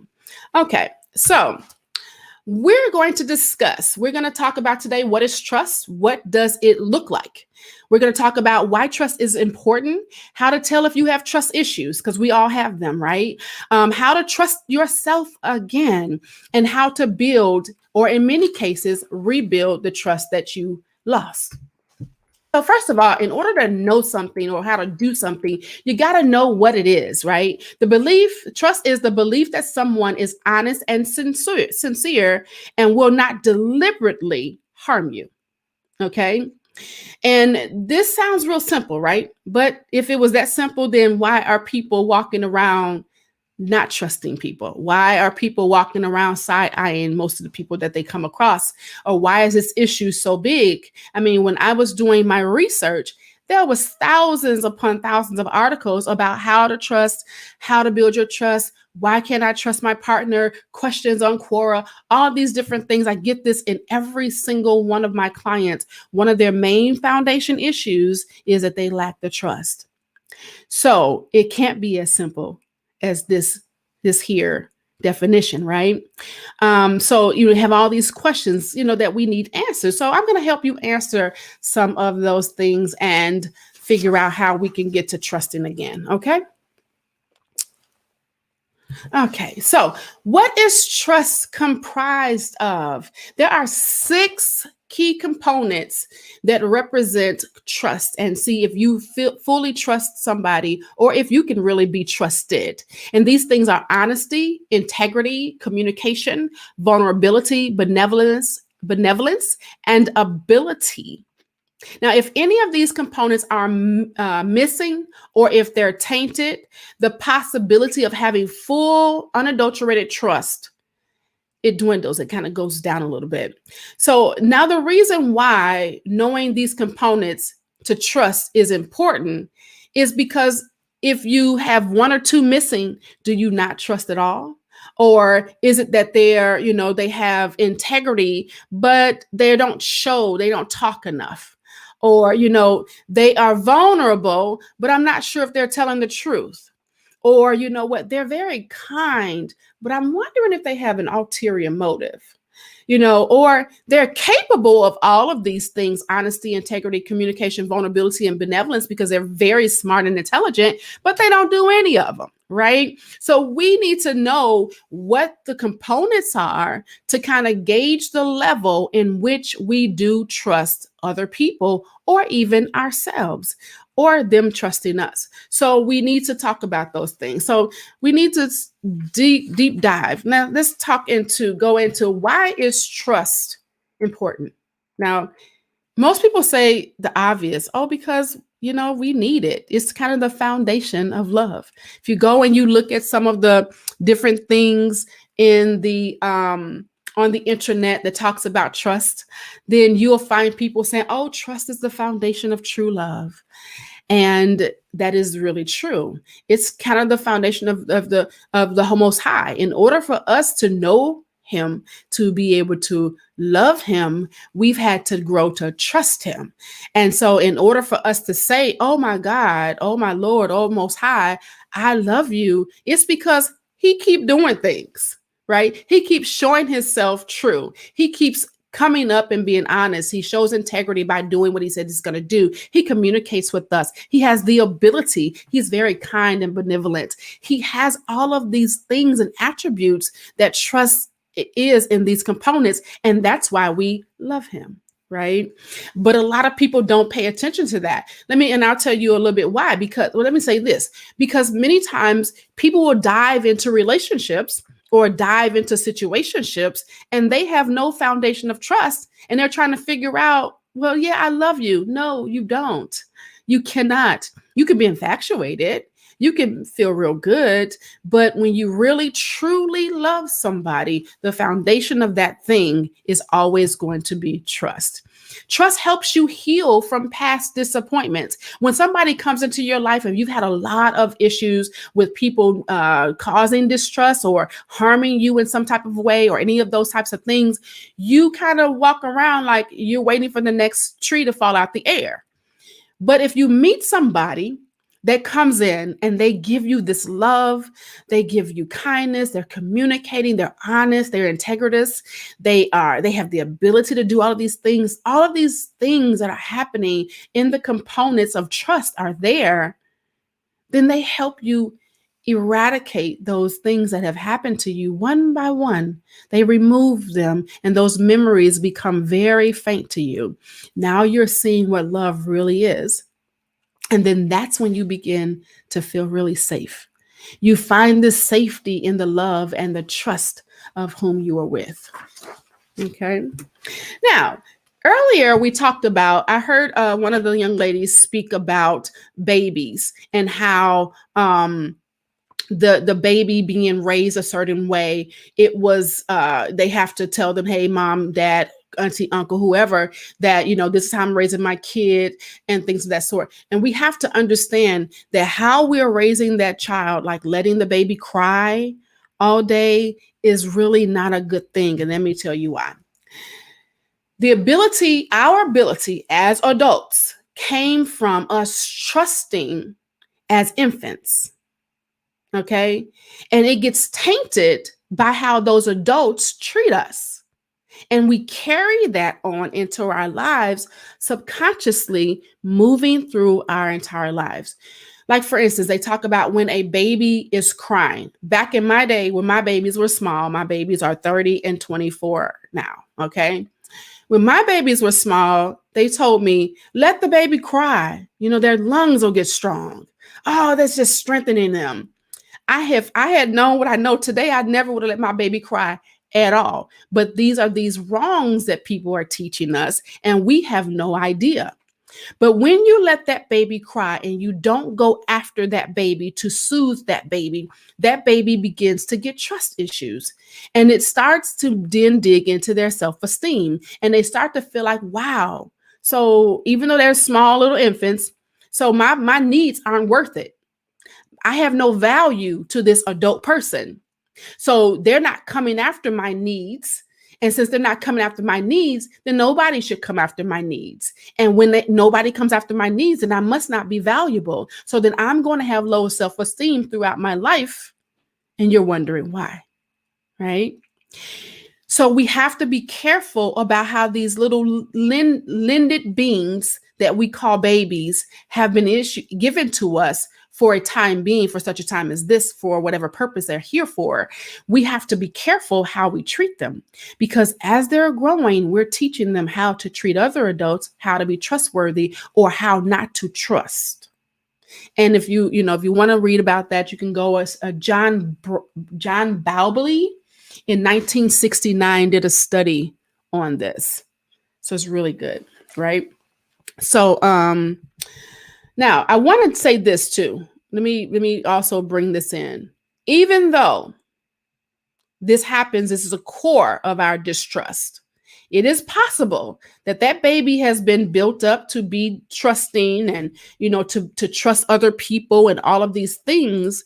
And then still we get older and we lack trust, or we're not trusting because something has happened to us.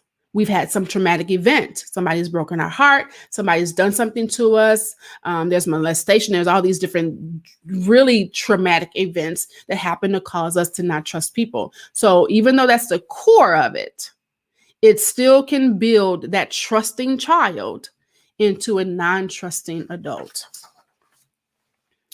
So here are some signs, because you have to know how to tell if you're trusting or not, or how to tell if your friend is trusting or not, or how to tell if your partner is trusting or not. And there's some underlying issues that just need to be dealt with, right? So trust issues are characterized by fears of betrayal, abandonment, and manipulation. And many of us have these feelings. We're not exempt from them. Whether we have trouble trusting our boyfriends or our girlfriends, our husbands, our wives, parental figures, even doctors, lawyers, Indian chiefs, right? These are typically stemmed from somewhat traumatic events. I spoke about that earlier. But here are some of the signs that you may not, or you may have trust issues. You assume betrayal. You're walking in the door assuming that somebody's going to hurt you. You're awaiting betrayal. You're waiting for that bottom to fall out at any time. It's just too good to be true. You ever heard that term before? You are overly protective. You're protecting yourself at all costs. I mean, I used to be a runner, okay? Before we got into hurt feelings, and before you said something to me that was going to bother me, before you did something that was going to put another notch in my trust belt or lack of trust belt, I'm running. I'm out. I'm done. We ain't doing this. Bye. See you later, right? So we distance ourselves from other people when you have trust issues. You avoid commitment at all costs. You'll get into it. It feels real good to you. And all of a sudden you feel like, yeah, something's not quite right with this. Think I'm going to go ahead and back out. And you don't forgive the smallest mistakes. So you look for people to do wrong and you magnify it. You are excessively wary of people. You're always side-eyeing somebody. And you feel lonely or depressed even when you are around other people. Yeah, so these are some things that you look out for to when somebody has trust issues. Now, okay, so we talked about the importance of trust, where it stems from, and how you can tell if you have trust issues. Now, let's talk about how to build, or in many cases, rebuild trust. Now, first of all, in order to trust somebody else, you must first trust yourself. You got to start with yourself. You cannot, if you don't trust yourself, then you're not going to trust other people. You must begin with the choices that you've made, right? And let me share this with you really quickly. I want you to listen very carefully because I want you to take in a view of trust, okay, and decision making in a whole new different way that you may have never heard before. And if you have, tell me that you have, or if you haven't, let me know that I've never saw that before, never heard that before. But whenever any decision that you make, okay, for yourself is always the best decision at that time. I'll say this again. Any decision that you make for yourself is always the best decision that you make at that time. Now, why is that important? Because many times we mull over, oh my God, I made the wrong choices. Oh, I didn't do that right. Oh, that was wrong. Oh, I'm so stupid. Oh, why do I do this? Oh, why do I do that? All of these different things. But whatever was happening in that moment is why you made that decision. So you made the best decision at that time. Does it mean it's the overall best decision ever? No. But at that time, take resolve in yourself to know that you did good by yourself. You did good by the situation. You did good in that moment at that time. So if you take moments and you do good in every moment, then you'll be good with your self-esteem and things of that sort. Okay. So now off my soapbox. Okay. So first thing we must do is we must create and maintain boundaries. Okay. You got to get quiet. You want to figure out what you want and what you don't want. And you don't let anything and anybody get in the way of those boundaries. You want to make sure that if they're trying to steer you away from those boundaries, they should go bye-bye. Right. Once you set your boundaries, you let nobody else break them because they're yours. That's the only thing that we really have on this earth, right? Is our boundaries that we set as far as the physical things. Next, you want to prioritize self-care. Self-care. Now, I want to be very clear. You know, women, we get our hair, we get our nails done, we get our feet done, we do all those types of things. We look cute, right? We just got to be cute all the time. That ain't self-care. That's you taking care of yourself every single day. Self-care is a little selfish. Let me tell you why. Self-care is you taking time that you would have normally given to somebody else and you use it for yourself. That's self-care. Now, how different is that we've been thinking, oh, I'm just going to get my nails there done as self-care. No, you need to be sacrificing something from somewhere else to be giving yourself a place where you can be poured in abundance so that when you step back out into that world, you're now pouring out of an overflow.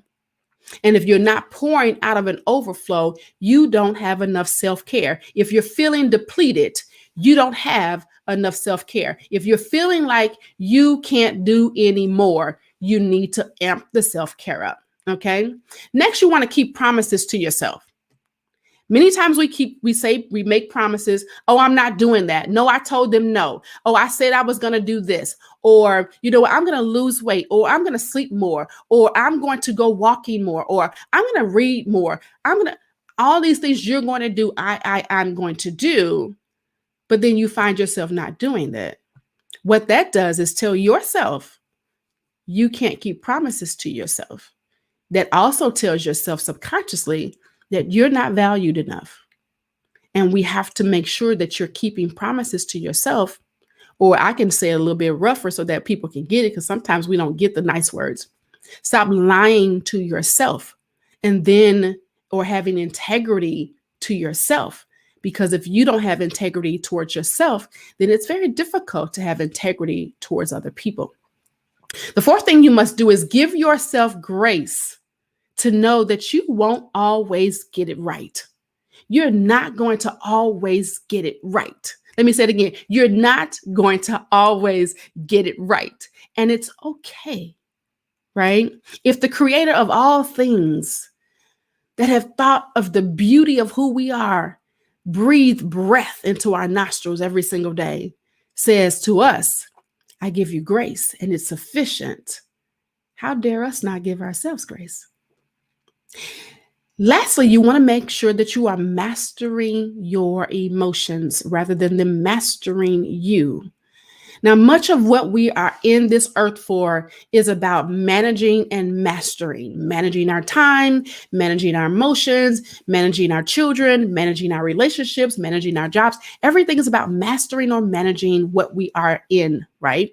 And so when you get to the place where you're not mastering your emotions are going up, you can't handle what's happening, you feel frustrated, you feel angry, you just want to cry, you feel depressed, you feel low, all these different things. I want you to do something for me. Be a star. STAR is an acronym. You'll learn that I love acronyms. There's so much power in one word. STAR is an acronym. STAR. Stop, think, assess, and respond. Not react. First, you're going to stop. If your emotions are up, just stop doing everything. I don't care if you're driving, stop, pull over. I don't care if you're arguing, mid-sentence, stop. I don't care if you're talking, mid-sentence, stop. Stop. Think about it. Think about what's happening in your environment at that moment. Is this conducive to peace, joy, happiness, kindness, goodness, all the fruits of the Spirit? Is this conducive for me wanting that purpose in my life to be fulfilled? Is this person part of that purpose? Do they need to be moved away? Are we all on the same page? Would they hurt me intentionally? Do they love me? All these things. Assess the answers. Start to assess the answers and say, okay, so Okay, yeah, that's true. Nope, that's not true. Yep, that's bad. Okay, yes, that's good. Okay, yep, not okay. So what you're doing is you're taking yourself out of your emotions and you're putting yourself into logic, because logic is where you're thinking. So when you're thinking, you're out of your emotions. You cannot be thinking in emotions. Emotions comes through with reactions. Responding comes through with thinking or logic. Okay. So after you've thought about it, you've stopped, you've thought about it, you're assessing it. Now you can respond and not react. Because when you're responding in logic. And when you're emotional, you're reacting in emotions. Okay. All right. So, how do you build trust with other people? Okay. We've got to the place where we started trusting ourselves.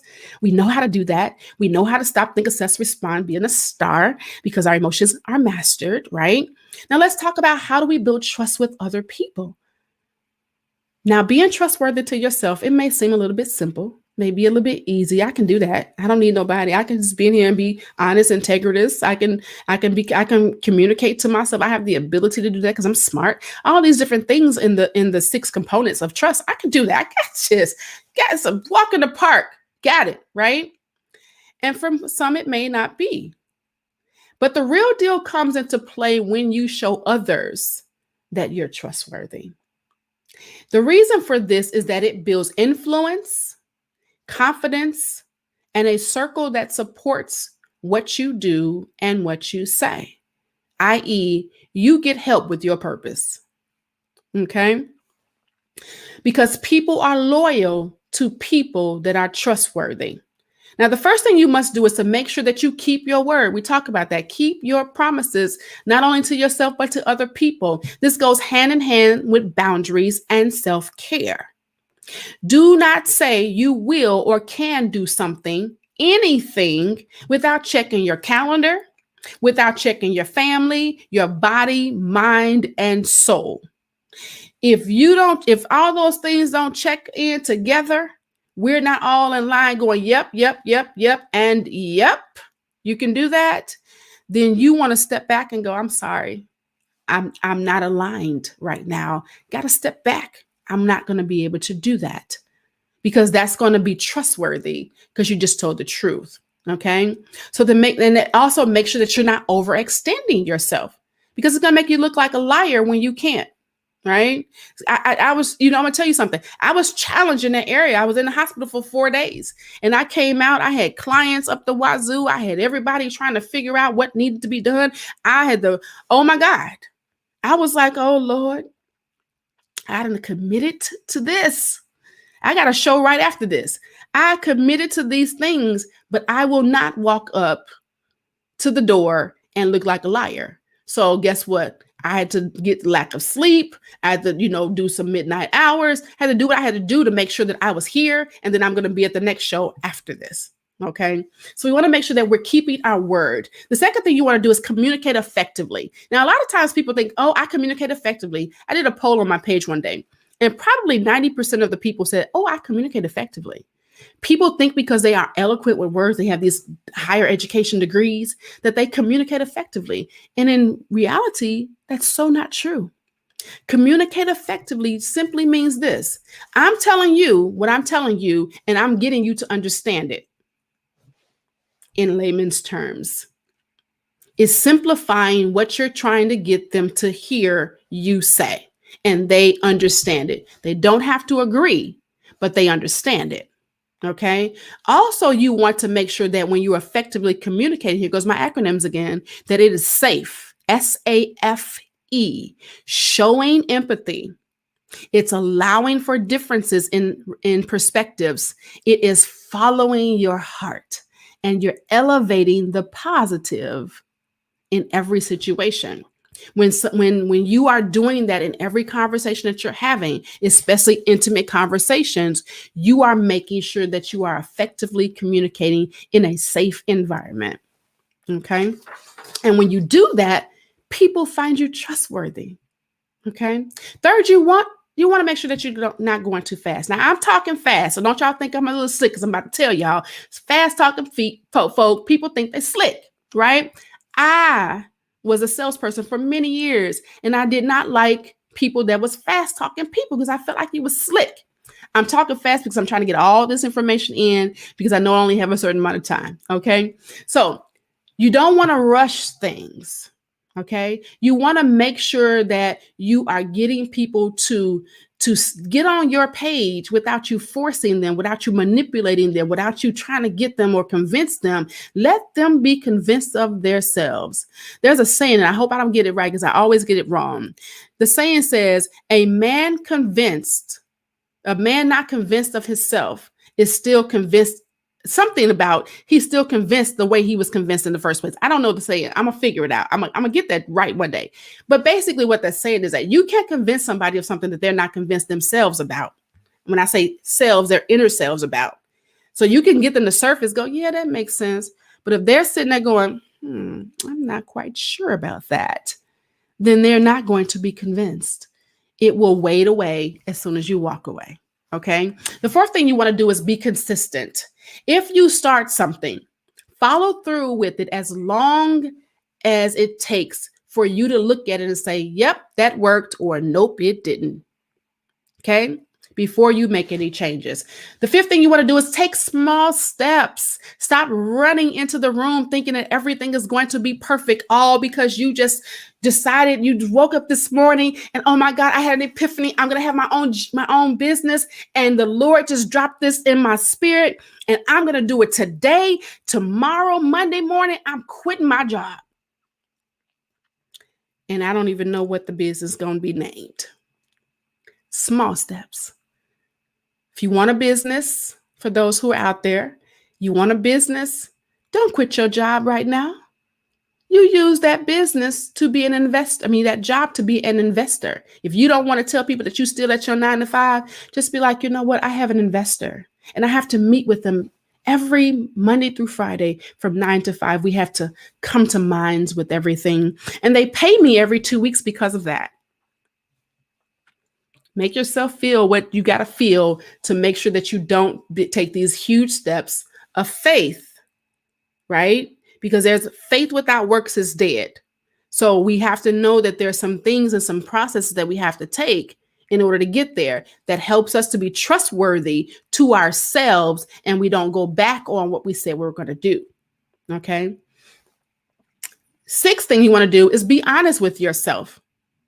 To those that you're around, and to yourself. Be clear, be open, and don't lie just to be quiet around other people because of their own fears.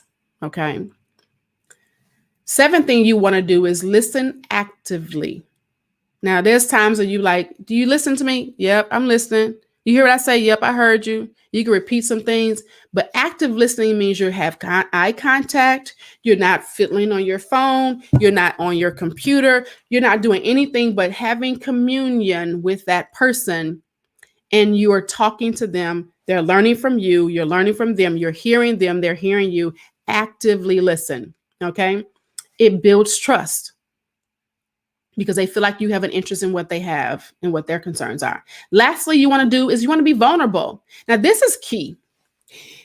When we're human, right? And we make a lot of mistakes, but nobody wants to say, I made a mistake. I did wrong. Oh my God, I have to apologize. No, I don't want to do that. People are going to know I'm weak. Yeah, it's okay. Because it says in the word that when you weak, he's strong. That's the best way to be. Be vulnerable. It is okay. Because when people look at Mr. and Mrs. Perfect, they don't want to attach themselves to you because they know that they are flawed, and they automatically don't want you to have that view of them that they have to also be perfect too. It's too much work. And it makes them uncomfortable and makes you untrustworthy. So, how do you trust someone after a breach? How do you trust somebody after they did you wrong, after they stabbed you in the back, after they cheated on you, after they lied on you, after they did all these things? They went to the boss and told the boss what you did, and now you got fired. What do you do? How do you do that? Now, this is something that so many people struggle with. because they feel like when they forgive somebody, that it has now given them permission to do it again, either to them or to somebody else. And I really want you to understand forgiveness has nothing to do with the other person. You want to just let that go. So you have peace of mind. You lay down and rest all night. You get the promises of the Lord who says you're supposed to get sweet sleep. You let it go. And there's a process that comes along with this process in trusting someone after a breach. The first thing you want to do is you want to be willing and make yourself vulnerable once more, just one more time, just one more. And you think of it as one more time every time, just one more, right? So that you can get this renewed connection. So that the first step towards reconstructing trust is to simply check in and make sure that both parties, or if you're forgiving somebody and they don't know about it, and you just want to build your trust in yourself and your decision making, then you just want to make sure that you're on board and that you're willing to work it out to make it happen. The next thing you want to do is forgive. I just talked about forgiveness is not for the other party, it's for you. You must be able to forgive, forgive, forgive. It is really, really necessary. There's a saying that says, trust requires a heartfelt apology. And it says, while it can be easy for the person who broke their partner's trust to be defensive, this only aggravates the distress in the relationship. Whether it's a letter, a meaningful conversation, multiple conversations, or another way to express an apology, it's truly important that the person expresses remorse and a desire to repair the relationship. Now, if you were the receiver of the breach, then you must forgive yourself, your partner, and any other person that has their play in there, if necessary. The third thing you want to do is be reflective. In order to establish confidence in the relationship, both partners must also take some time to introspect and to gauge their emotional space. They want to extract a lesson from that experience. Spend some time reflecting on what it is that's caused the breach or the pain. Reflect on the actions taken that broke the trust in the first place and ask yourself, how did that make you feel? And how are you feeling now that you've gone through it? You want to next create new patterns, because in order for you to eradicate the old negative mindset, you must create new. So you gotta balance it out. Everything in this world is balanced. If there's evil, there's light. If there's evil, there's good. If there's darkness, there's light. Everything has a balance, right? So you must create, in order to get rid of that negative, you got to create positive and new patterns. You want to stay positive. When someone betrays your trust, it's easy to question everything in your relationships, all of the people in your life, all the people and the decisions that you've made. But you really want to stay positive and not remunerate those things in your mind so that you're going over it and over and over it, and you're having this really big thing of negativity on your back. You want to also have honest communication, because that is key. When you're working on strengthening your relationships, you must have honest communication. Now, I want to be clear. Honest communication is not you getting it off your back, or I got to get it off my shoulders, or I got to get it off my chest, or I'm going to tell it like it is. That's not honest communication. Honest communication is taking responsibility for your own feelings and not putting them off onto anybody else. That leads me to being vulnerable. There's strength in vulnerability, especially in relationships. You want to put your walls down and let your ego go away. Okay. And vulnerability ignites vulnerability. It's like it pulls. Once you're vulnerable, the next person is vulnerable. Okay. When I got married, divorced from my fourth husband, the Lord told me to go and apologize. I was like, what? I ain't doing it. Nope. I didn't do nothing wrong. He was the wrong one, right? I was in full rebellion. I wasn't going to do it. But then the Lord broke me down 3 weeks later. So I had to go do it. But I tell you this, and I felt like this man was very narcissistic. As I sat across the table with him, and he said, so what we here for? I said, I have to apologize to you. I'm sorry for running your name in the dirt. I had to name, the Lord didn't tell me I can just go and say I'm sorry. I had to go and say why I was sorry, right? And so as I began to share why I was sorry, his entire countenance was shifting, and I was watching him come towards me, and he began to listen actively. And at the end of my little speech or soliloquy of apology, he said, I'm sorry, I hurt you too. So You're vulnerable. You be vulnerable, and they will be vulnerable. It works that way. I promise. Next, you want to reconnect. Instead of viewing broken trust as a relationship speed bump, think of it as an opportunity to start fresh. Reconnect with that person, find something in common, do something that's going to be able to bring you back together, because you don't have to allow trust to eradicate, get rid of, destroy, mess up, or any relationships forever. Yes, you want to have your moment, get yourself together, be healed in those things, but it's not for good. Okay. So remember this: in order to leave the past behind, you both, you and your partner, or anybody else, whoever you're dealing with that you have had a trust issue with, you have to focus on what's ahead. You cannot stay in the past. Here's another acronym: PAST, PAST. Properly awarded safe travels. Say bye bye, past. It no longer serves me well. If it serves you, hold on to it. But if it's not serving you well, it does not get to go on with you. You can take its lessons and maybe some memories if they're helpful. But if they're not, leave them there. Award them safe travels. Bye bye. Right? Design a vision for your future and go after it. Write it down, make it plain, and run after it as much as you can. And if you need some help, then you get some help to do so. So let's recap. Let's recap really quickly. Then we'll get some questions if we have time. I'm not sure. It's a lot of stuff going on over there. I can see it moving, but I don't know what's happening because I can't see y'all. Okay. So we talked about today: what is trust? What does it look like? Why is trust important? Where does distrust stem from? At its core, how to tell if you have trust issues, how to trust yourself again, and why rebuilding or building trust in the first place is in connections is vital. We dealt with those things. Okay. So I want to thank you so much for your undivided attention. And thank you, Divine, for allowing me this opportunity. And if anybody has some questions, I can go over to the feed and see. I'm not sure what kind of time we had. It's been my pleasure in being here and going through this. So let's see if we have some questions here. My little eyes, wrong glasses for this. How you Okay, doing? Yeah, let me stop sharing. Okay. Oh, you know what? Can I let me show this really. Oh shoot. Okay. What you need? What you need? I want to show my last slide. Let me Okay, go hold on a there. second. You're going back in there. Go back in. Okay, 1 second. I don't even know how to get back. I'm getting old, y'all. Okay. You 1 said, second. Let me just share this really quickly. My last, because I want to be able to share for those people who may need some assistance in okay. this area. Okay. I heard thank you. Um, And that was it. you say what now? That's all I heard was thank you. I'm Oh, like, okay, she's wrapping up.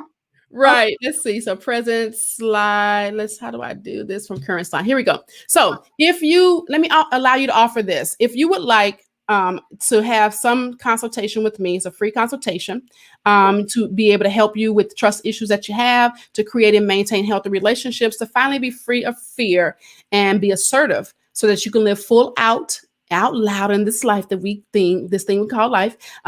Here's my scheduling. It's at coachmichellemonet.as.me. That's https:// coachmichellemonet.as.me. And then, yeah, so, okay, I'm Hey, done with that. wait.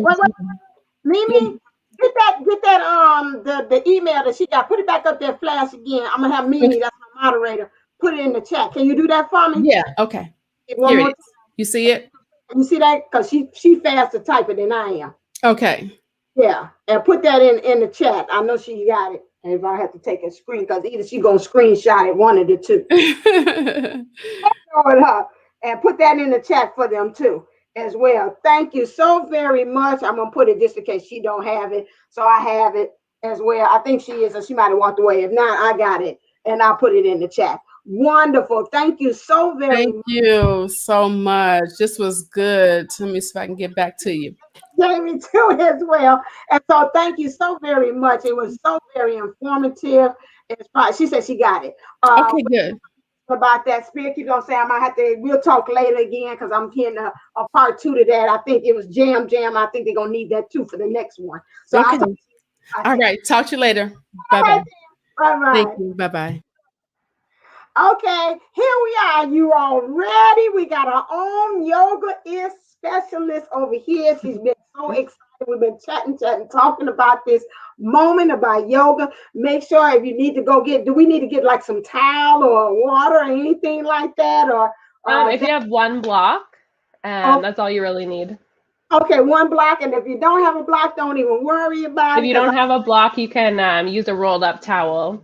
roll. See, I'm already tapping in. See, that's how the spirit works. I like a towel. I'm hearing a towel. So get you a roll up towel so you can be able to read. We're going to stretch and move at this point as far as so we can get this energy flowing. So I'm going to turn it over to Jamie so we can be able to get ourselves and move in that energy so we can create this newness throughout our body. Okay. Let me put her up the screen. Hold on a second. I'm not a professional on the techie. There. I one step at a time so I don't make sure I don't delete anybody out. Okay. And remove. Alrighty. So I'm going to play some music in the background. I couldn't figure out how to do it through my headphones over here. So hopefully you guys can hear in the back. I'm going to crank it. So we're going to start out in child's pose today. So making your way to your mat, either knees wide, reaching forward, or knees together, arms along the sides, palms up. And just taking a few moments to connect to your breath, bring awareness to your body.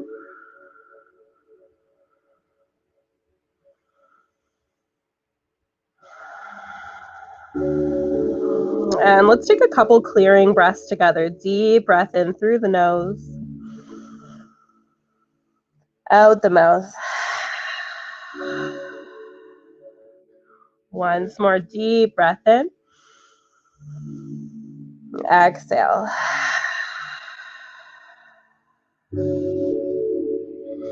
Starting to set aside your day, your week, your weekend, anything on your mind. Continuing to breathe, even control, steady breaths. And from here, if your arms are back, let's reach them forward. Lift the forehead slightly. Walk or slide the hands all the way towards the right side. Relax back down. 5 breaths, stretching through the left side of the waist.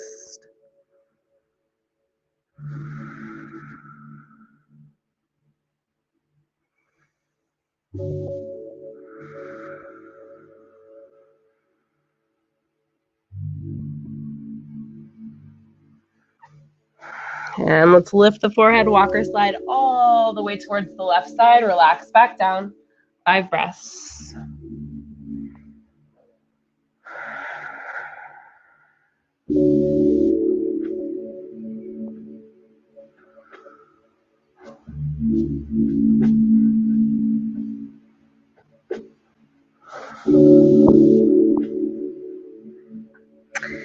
And let's bring it back through center. We're going to come up into a tabletop position. So hips over knees, shoulders over wrists. Draw the navel in and up towards the spine. As we inhale, arch the back, drop the belly, lift the gaze. Exhale to slowly start to round the spine from the bottom up. Head drops last. Inhale forward and through. Exhale to round. And keep going with this on your own, about 5 or 6 more breaths.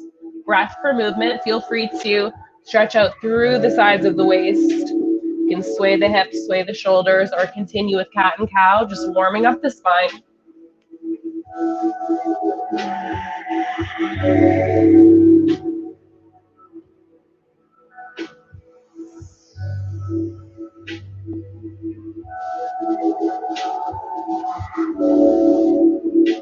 And let's come back to a neutral spine. Separate the knees a little bit wider, 1 or 2 inches. Let's inhale the right arm high, twist.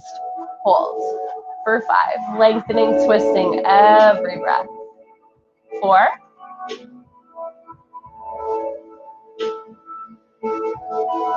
3. For 2, last breath in. Let's loop the right arm all the way through the left side.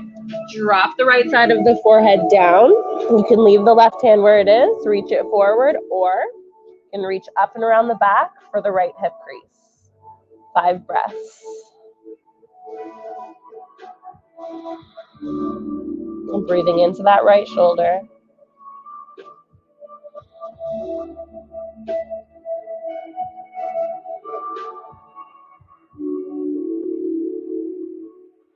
And using the left hand, let's push back up, other side. Plant the right hand, wrist under shoulder. Inhale, the left arm high, twist. Hold for 5. Breathing in your twist for 4. 3. For 2, last breath in. Let's loop through to the other side. Drop down, whichever option you chose, relaxing the left side of the forehead down. 5 breaths.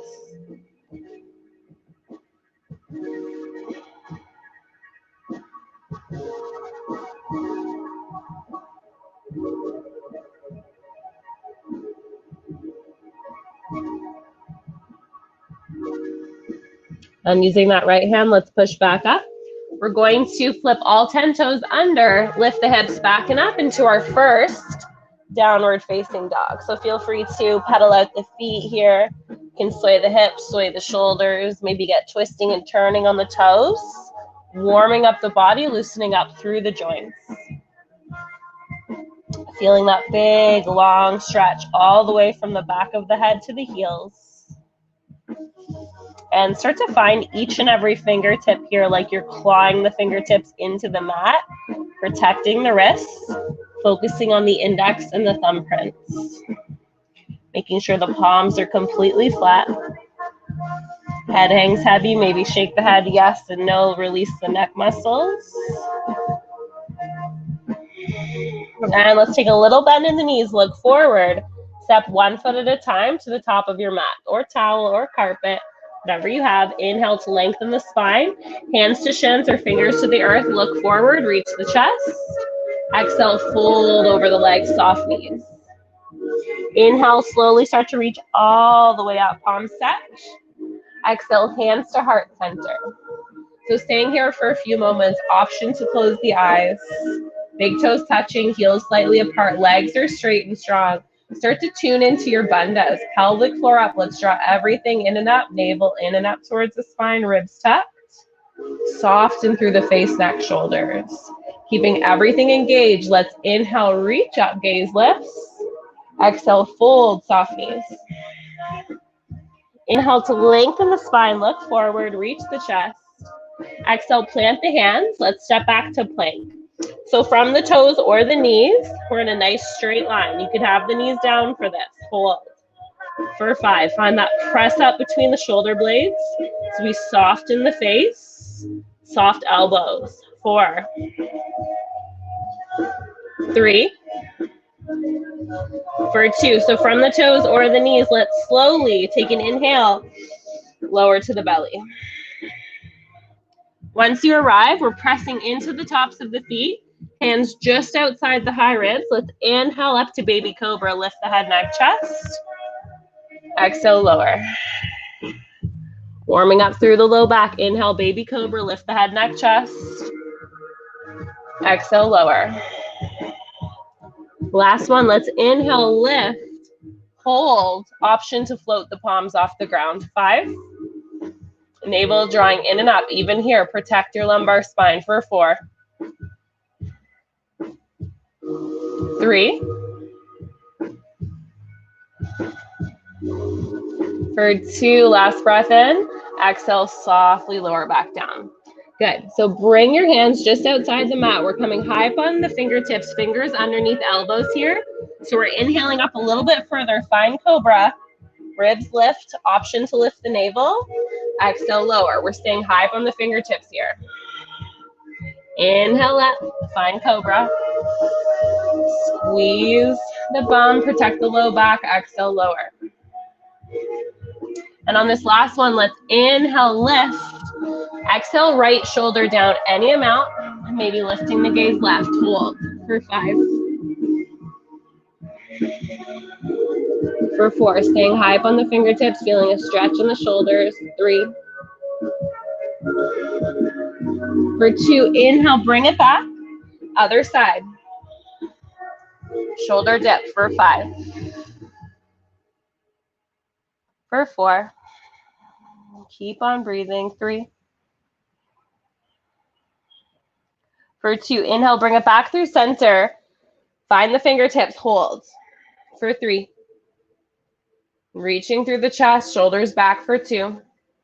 Last breath in. Exhale, lower down.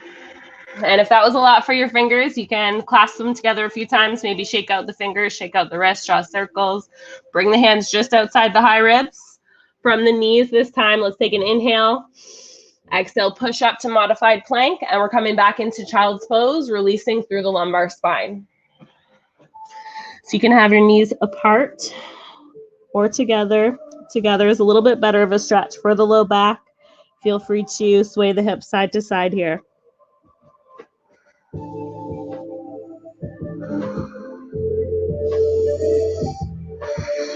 And inhale back up to tabletop. Exhale, flip the toes, lift the hips, downward facing. Few breaths here. Starting to point the elbows back, creating space between the shoulder blades. Bend the knees, look forward, step 1 foot at a time to the top of your space. Inhale to lengthen the spine, look forward. Exhale, fold over the legs.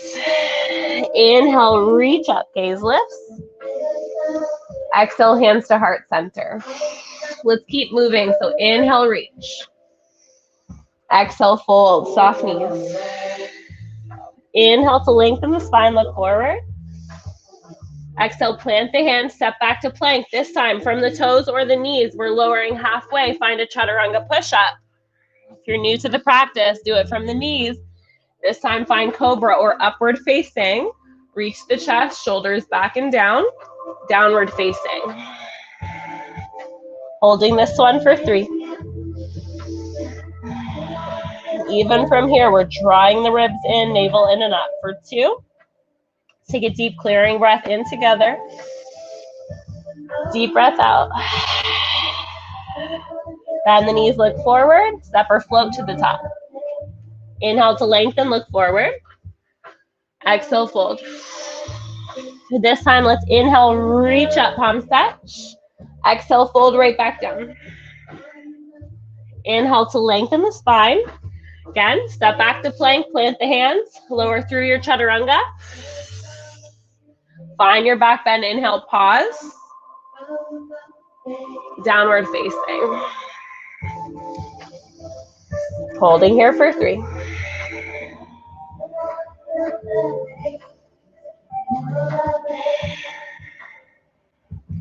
For 2. So really start to find the fingertips once more. If you lost it, palms flat, claw the fingertips, focus on the index and the thumb print.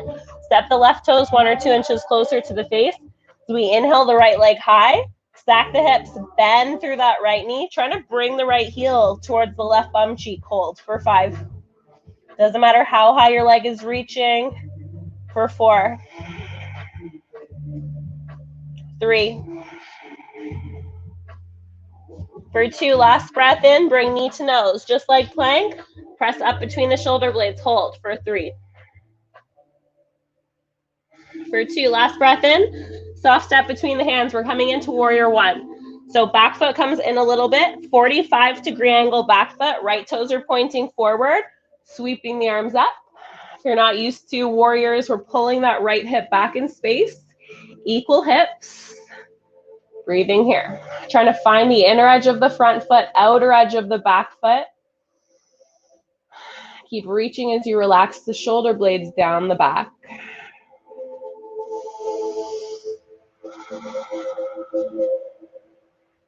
Take a deep breath in, reach through the fingers. On the exhale, let's draw a big half circle back, open up through the chest. Inhaling forward and up, open up the shoulders, close off the chest. Exhale back, open up the chest. Last one, inhale forward. Exhale back. From here, let's interlace the fingers behind the low back. Inhale, open up the chest, get long. Find humble warrior fold. So we're folding over that front leg and we're trying to compress the right side of the belly with the right thigh as we relax the head down. You can find a focal spot behind you, back leg or wall, for 4.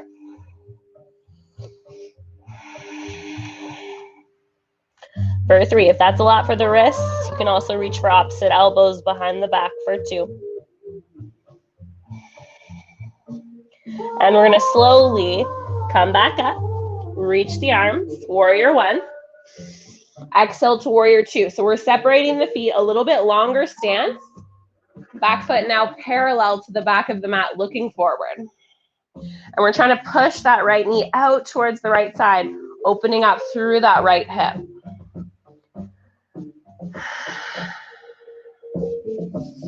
Drawing everything in and up. Core firm as you relax the shoulders. From here, let's inhale, reach forward. Find side angle pose just for a second. So we're resting the forearm on the thigh as we reach the left arm up and over. Exhale, reverse it. Left hand to the back leg, right arm reaches high. Twice more. Inhale, forward, side angle. Exhale, reverse. Breath per movement. Last one. Inhale. Exhale, reverse. And one more time, we're going to reach forward, find side angle pose. This time, hold. So if you're new to yoga, you can stay in the softest version, resting the forearm on the thigh. You can also reach through all 10 fingertips. Maybe you're reaching the left arm forward. Third option, which is a little bit more advanced, you can bring the shoulders to the inner edge of the knee, loop that arm through, and really opening up through that left shoulder. Maybe draw circles, interlace the fingers. 4. Notice where your breath goes. 3.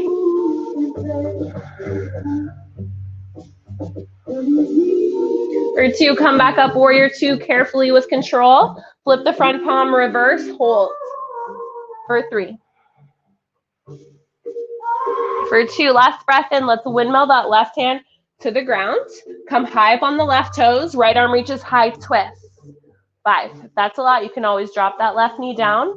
Otherwise, straight, strong back leg. We're high up on the toes. 4. 3. For 2, last breath in, right hand down. Step the right toes back. Find your chaturanga. Again, from the toes or the knees, we lower. Find your back bend. Inhale, pause, reach the chest.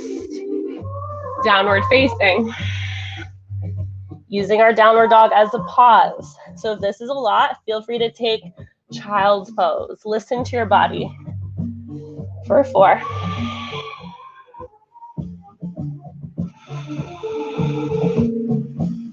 Slow count here, catching your breaths.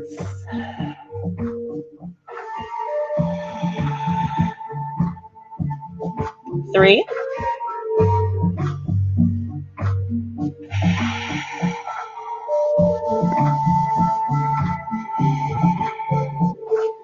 For 2, again, deep breath in together.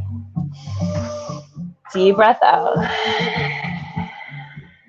Step the right toes a little bit closer towards the face, 1 or 2 inches. Inhale the left leg high. Stack the hips. Bend through the left knee, hold. 5.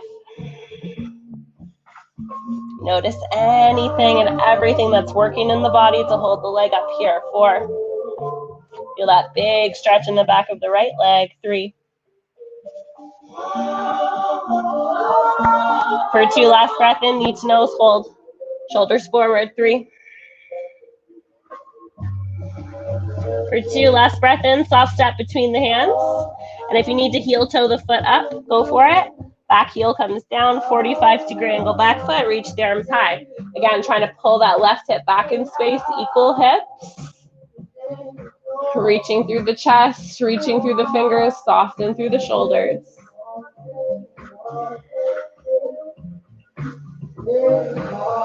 Take one more breath in here, reach. Big half circle back, open up through the chest. Chin tucked, back of the neck long. Inhale, reach up. Exhale, back. Last one, inhale, reach up. Exhale, back. Let's interlace the fingers behind the low back. Switch the grip, switch it up. Inhale, reach the chest, get long. Humble warrior fold. So again, if that's a lot, you can reach for opposite elbows behind the back. 5. Breathing into the shoulders, compressing through the left side of the belly. Wringing out the organs, releasing any toxins. You do right first and then left. For 2. Slowly start to bring yourself back up. Reach, inhale. Exhale, warrior 2. So separate the feet a little bit longer, wider stance. For all of your warriors, find the inner edge of that front foot, outer edge of the back foot, look forward.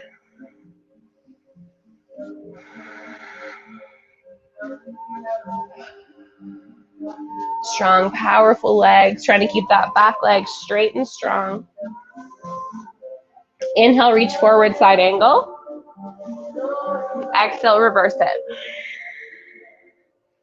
Inhale, forward.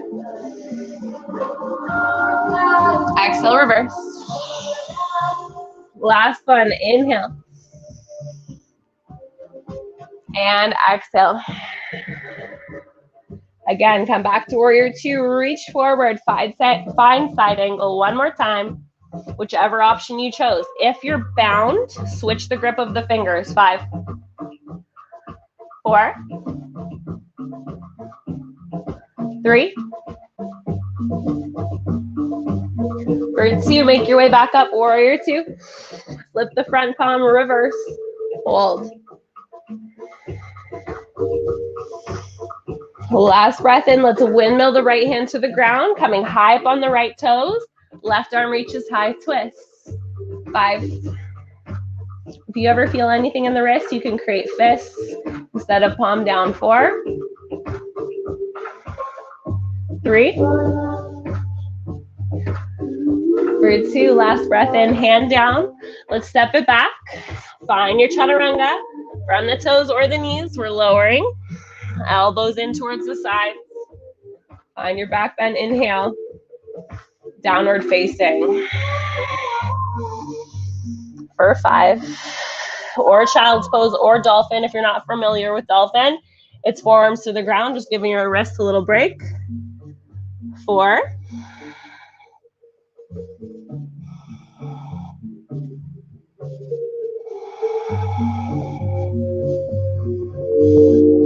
Noticing the rhythm, the pace of your breath at this point. 3. Slowing the breath back down.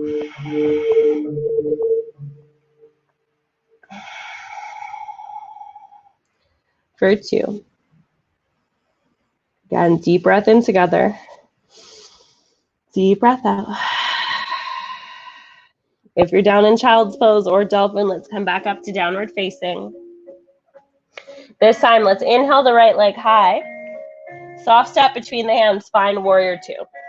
So back heel comes down, windmill the arms up, look forward. Nice long stance from heel to heel or heel to arch. Relax the shoulders.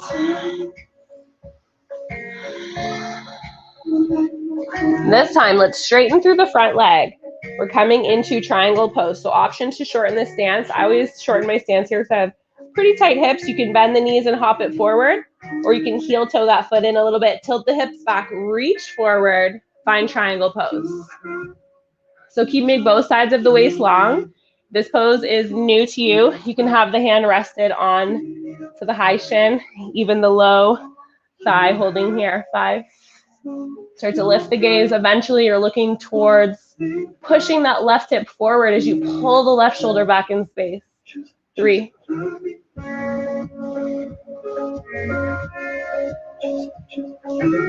For 2. And let's bring it back up. Keep both legs straight. Reverse. Hold. For 3. For 2. And let's come back up. We're going to parallel the toes and heels towards the left side of your space. Hands to waist. Inhale to lengthen the spine, get long. Exhale, fold over the legs. So we're coming into a wide-legged forward fold. You can keep holding the waist so you can feel the navel, feel the ribs trying to tuck. Second option, you can grab for the big toes with the peace fingers. You can also place the palms between the feet or reach way behind you. Anything is fine. Lengthening on the inhales, folding on the exhales for 4. Reaching the chest, feeling that big stretch between the shoulders. 3.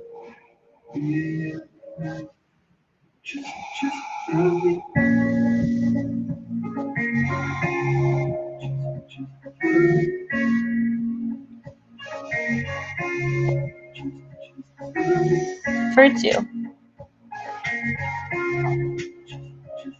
Let's inhale to lengthen, look forward.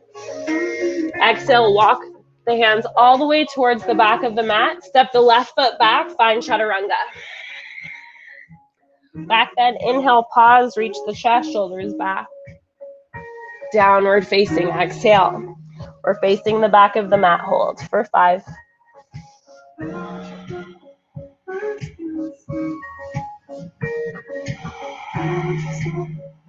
4. 3.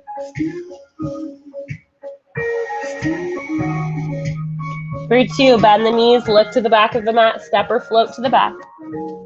Inhale to lengthen. Exhale, fold and stay folded. Let's heel toe the feet, hip width or wider. Any version of a forward fold you choose. So again, you can grab onto the big toes. You can reach for opposite elbows, softest version. Inhaling to lengthen, create space.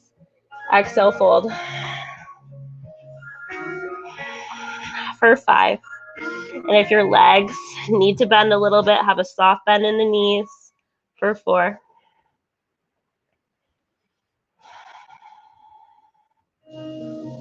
3.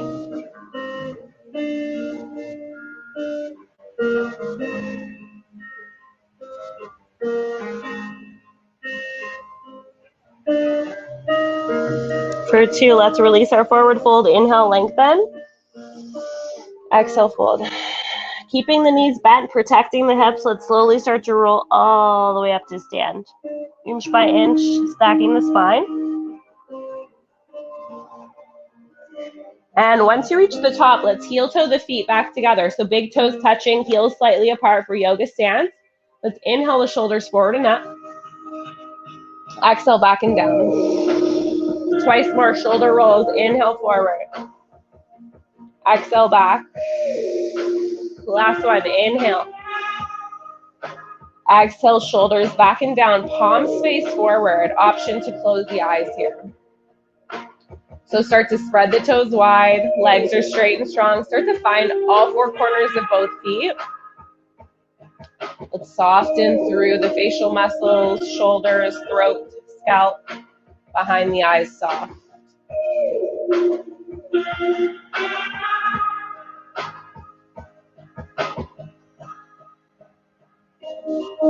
And maybe if your eyes are closed, start to sway side to side, forward and back, really finding the center point of each toe, balls of the feet, heels.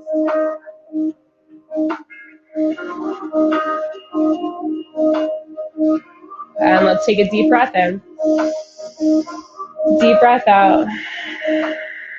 Open up the eyes if they're closed. We're going to ground through the left foot. So spread the toes wide. We're coming into tree pose, left side. So bring the right foot anywhere on the inseam of the left leg. Anywhere besides the knee. Try to avoid the knee area and any arm variation you choose. Whether it be palms together, maybe you're reaching up. 5. Trying to pull that right knee back in space. Open up the hip. 4. 3. For 2, inhale the right knee forward. Exhale into toppling tree. So we're starting to hinge at the hips. Kick the right leg back in space. Reach through the fingertips. Scoop the belly in and up. 5. Trying to square that right hip down. 4. 3. For 2, last breath in. Exhale, come back up, step down. Feet together, inhale, reach up. Exhale, fold. Inhale to lengthen. Find your chaturanga. Step or jump back, lower halfway. Upward facing or cobra, inhale. Downward facing. Few breaths.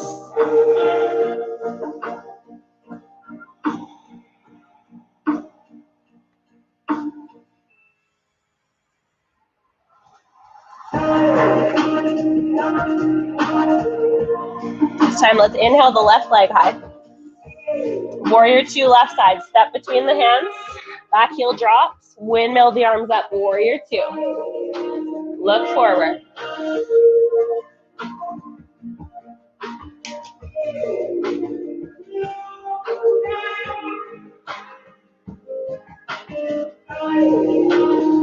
Straighten through the front leg. Option to shorten the stance. You can heel toe it in or hop the foot in. Tilt the hips back. Reach forward. Triangle pose. You can rest that hand on the leg. Maybe starting to lift the gaze. 4. Notice where your breath goes when it gets challenging. 3.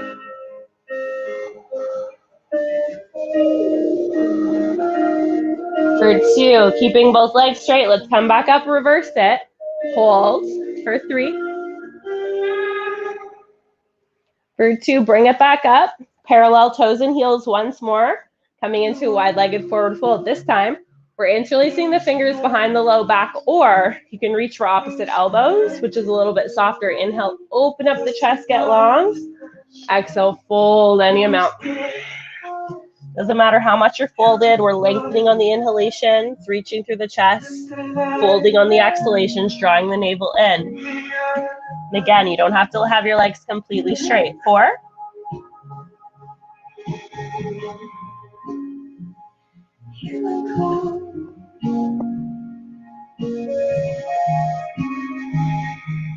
For 3.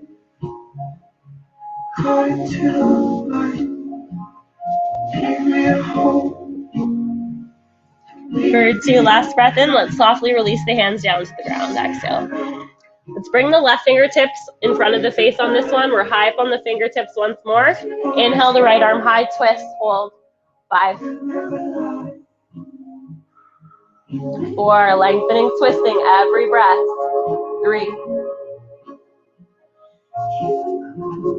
For 2, last breath in. Right fingers come in front of the face. Reach the left arm high.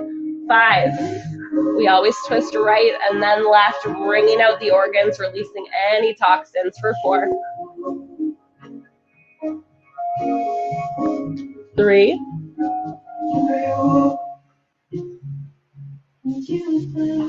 For 2, last breath in. Release the hand down. Let's walk all the way to the top of the mat with both hands. Point the toes forward. Step forward. Let's heel toe the feet hip width. One more time. Let's find a forward fold.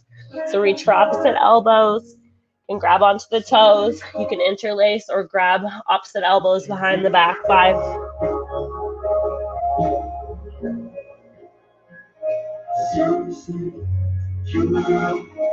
4.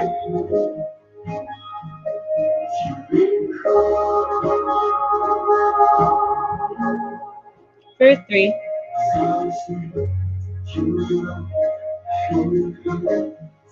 For 2, last breath in. If the arms are back, drop them down softly. Inhale to lengthen. Exhale, heel toe the big toes back together, heels slightly apart from here. This time bend the knees, and we roll up with the toes together. Slowly, slowly roll up. Stretching between the shoulder blades, pressing up between them. And once you arrive at the top, again, 3 shoulder rolls. Inhale the shoulders forward and up. Exhale, back and down. Once more, or twice more. Inhale. Exhale, back. Last one, inhale. Exhale, shoulder blades back and down, palms face forward, option to close the eyes.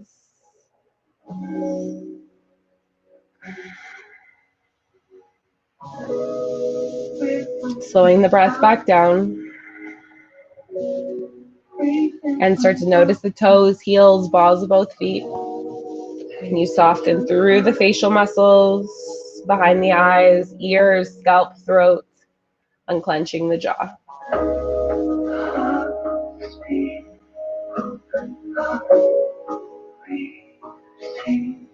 Take a deep breath in. Deep breath out. So if your eyes are closed, let's open them back. Slight gaze forward. This time we're grounding through the right foot first, or the right foot altogether, not first. Bring the left foot anywhere on the inseam of the right leg. Find tree pose. For 5. Keep pulling that left knee back in space. 4. Find one spot to focus on. 3.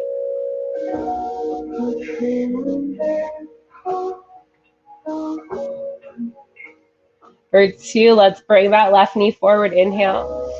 Exhale, toppling tree. Start to hinge at the hips. Lean forward. Reach the fingers back. Left leg back.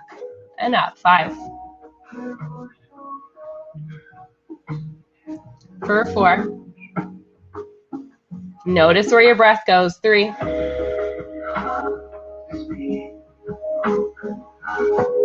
For 2, last breath in. Start to come up. Step the left foot down. Let's come through one more flow to end our practice. Inhale, reach up, gaze lifts. Exhale, fold. Inhale to lengthen, look forward. Step or jump back, chaturanga. Back bend, inhale, pause, reach the chest. Downward facing. So the last time that we're going to hold downward dog today, so again, maybe paddling out the feet, sway the hips, sway the shoulders. Otherwise, finding stillness, staying active in your downward dog, elbows point back. Dropping the head heavy. Draw the ribs, navel in and up. Reaching the bum towards the sky.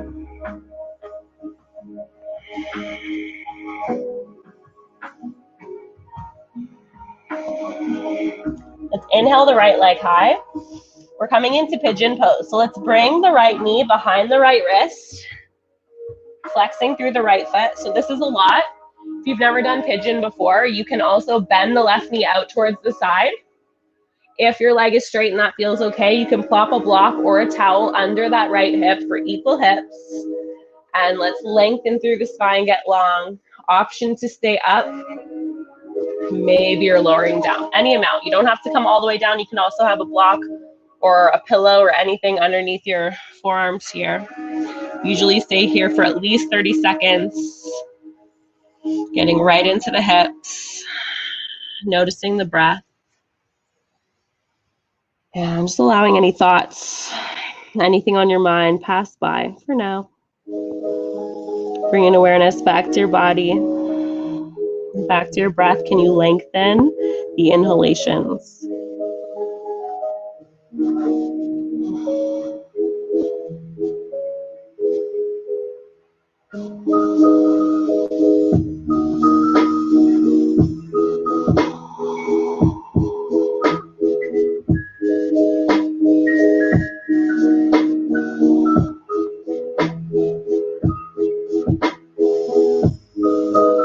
Last few cycles of breath here.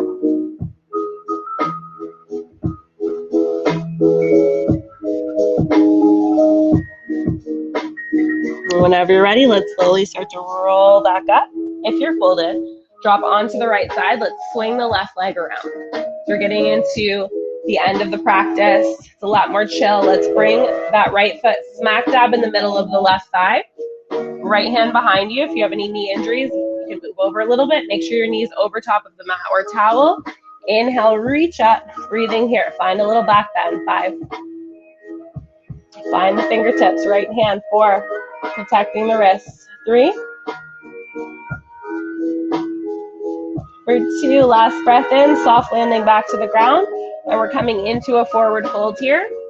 Seated tree forward fold. So keep the right foot where it is. Inhale, lengthen the spine. And exhale, start to walk the fingertips forward, allowing your hands to land wherever they land comfortably. Inhaling to reach through the chest, crown of the head reaches. Exhaling, fold any amount for 5.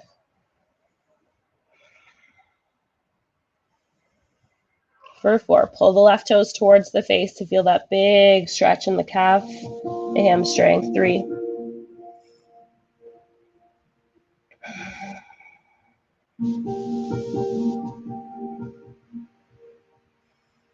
For 2, let's inhale, lengthen up halfway, reach through the chest. Take an exhale there. Come the rest of the way up. We're going to cross one ankle over top of the other. It doesn't matter which one. And we're trying to find the outer edges of both feet to lift the bum, plant the hands, step back to downward dog. Any way you get here is fine. Inhale the left leg high. Pigeon left side. Try to bring that left knee behind the left wrist. Left foot trying to flex. It feels impossible from here, but we're trying to flex through that left foot, protecting through the knee. And inhale, lengthen the spine, get long. Option to fold. Again, about 30 seconds here. Taking a quick scan of your body, head to toes. Notice any sensations, any tension, any energy flowing through the body.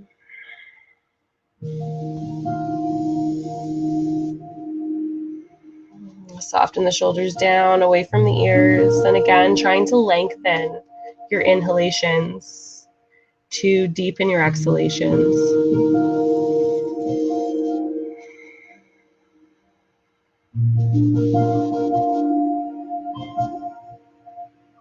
Softening through the facial muscles, shoulders, throat, behind the eyes, soft.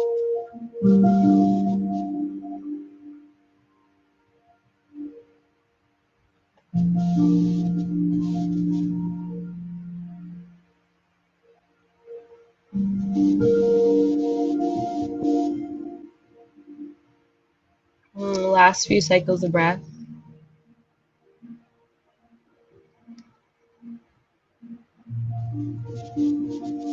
Whenever you're ready, let's slowly start to come back up. Drop onto the left side, swing the right leg around. Again, seated tree position. So sole of the left foot smack dab in the middle of that right thigh. Left hand comes behind, lift the hips, reach, right toes reach the ground. 5, 4, for 3, for 2, last breath in, softly release it down to the ground. Inhale, lengthen the spine, make sure the hips and the shoulders square forward. Exhale, walk the fingertips forward any amount. Option to fold. 5,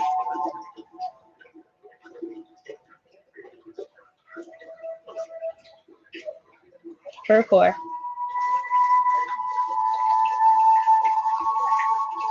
3,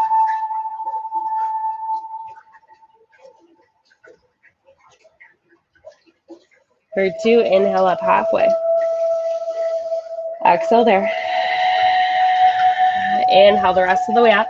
Let's bring the soles of the feet down. Make sure your bum's in the middle of your mat. If you're on a mat, inhale, reach the arms high. As fast or as slowly as you'd like, let's lower all the way down into Shavasana. Or any comfortable lie down position that you choose. Shavasana is heels in, toes out, shoulders under, palms up. And for the first few breaths here, on the exhales, drawing the ribs in, navel in and up towards the spine.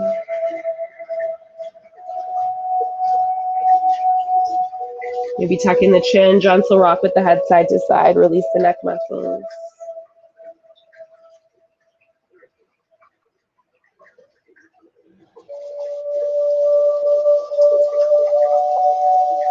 And before we get settled, let's inhale here.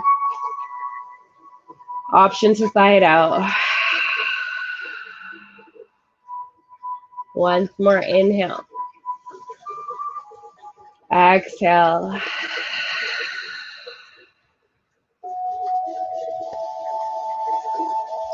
And starting to make your way back to your normal breath at your own pace.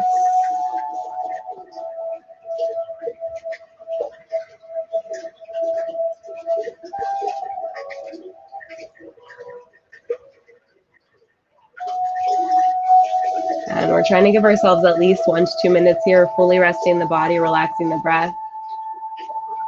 I know it feels good to just jump up and run away, especially if you're not used to this practice. So trying to give yourself at least 1 minute, fully still.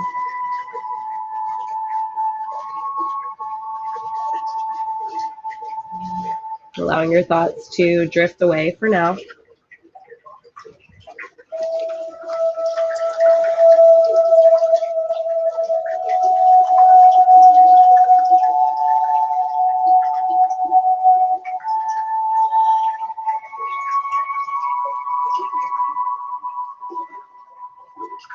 Feeling the earth beneath you, supporting you.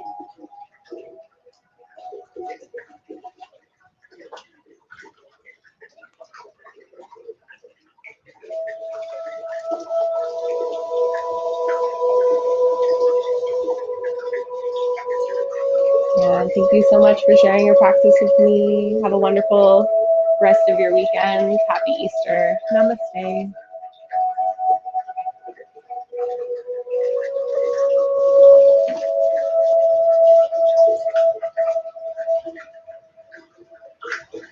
Oh, I myself in the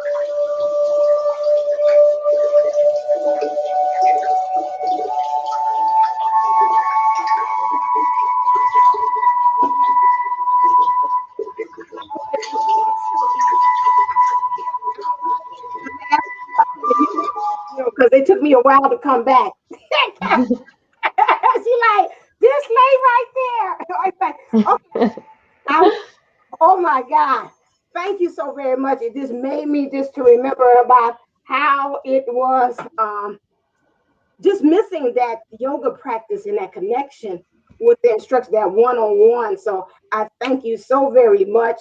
You're welcome. My voice is a little raspy because I have a little bit of a cold, so I was trying not to have a cough attack. I hope my voice was okay.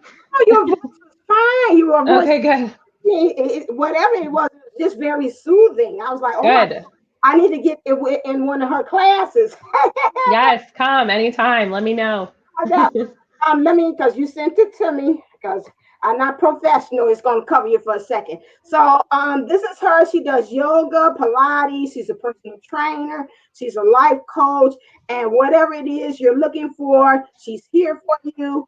Her info is info@yogaj.live. So if you're interested in getting any information about getting and having yoga with her or any of these other services that she has, please make sure you go over there as well and go to info@yogaj.live. If you need information, those of you all that have that, just hit down at the bottom and say, what's her information, just in case. Either Mimi or anybody else that's watching, can you put that in the chat just in case Mimi might have walked away too as well, and put that in the chat in case somebody can see that. Thank you again so very much. Thank you for having me. You Lots of fun. have a nice rest of your Sunday too. You too. Happy Easter. Let me put it to you ladies. They've been very patient. Hold on one second. Can you see both of us? Yeah, yeah. I'm about to hold on a second. I'm about to do it right now. You know, help over here. This was laid out from yoga, so you know it take me a while to come back. I got these two young ladies here. These are from Saint Germain's with the Soul Sister. Hold on a second. You got me. I got Saint Germain Star Seed Soul Sisters. I should know because I got my shirt over here.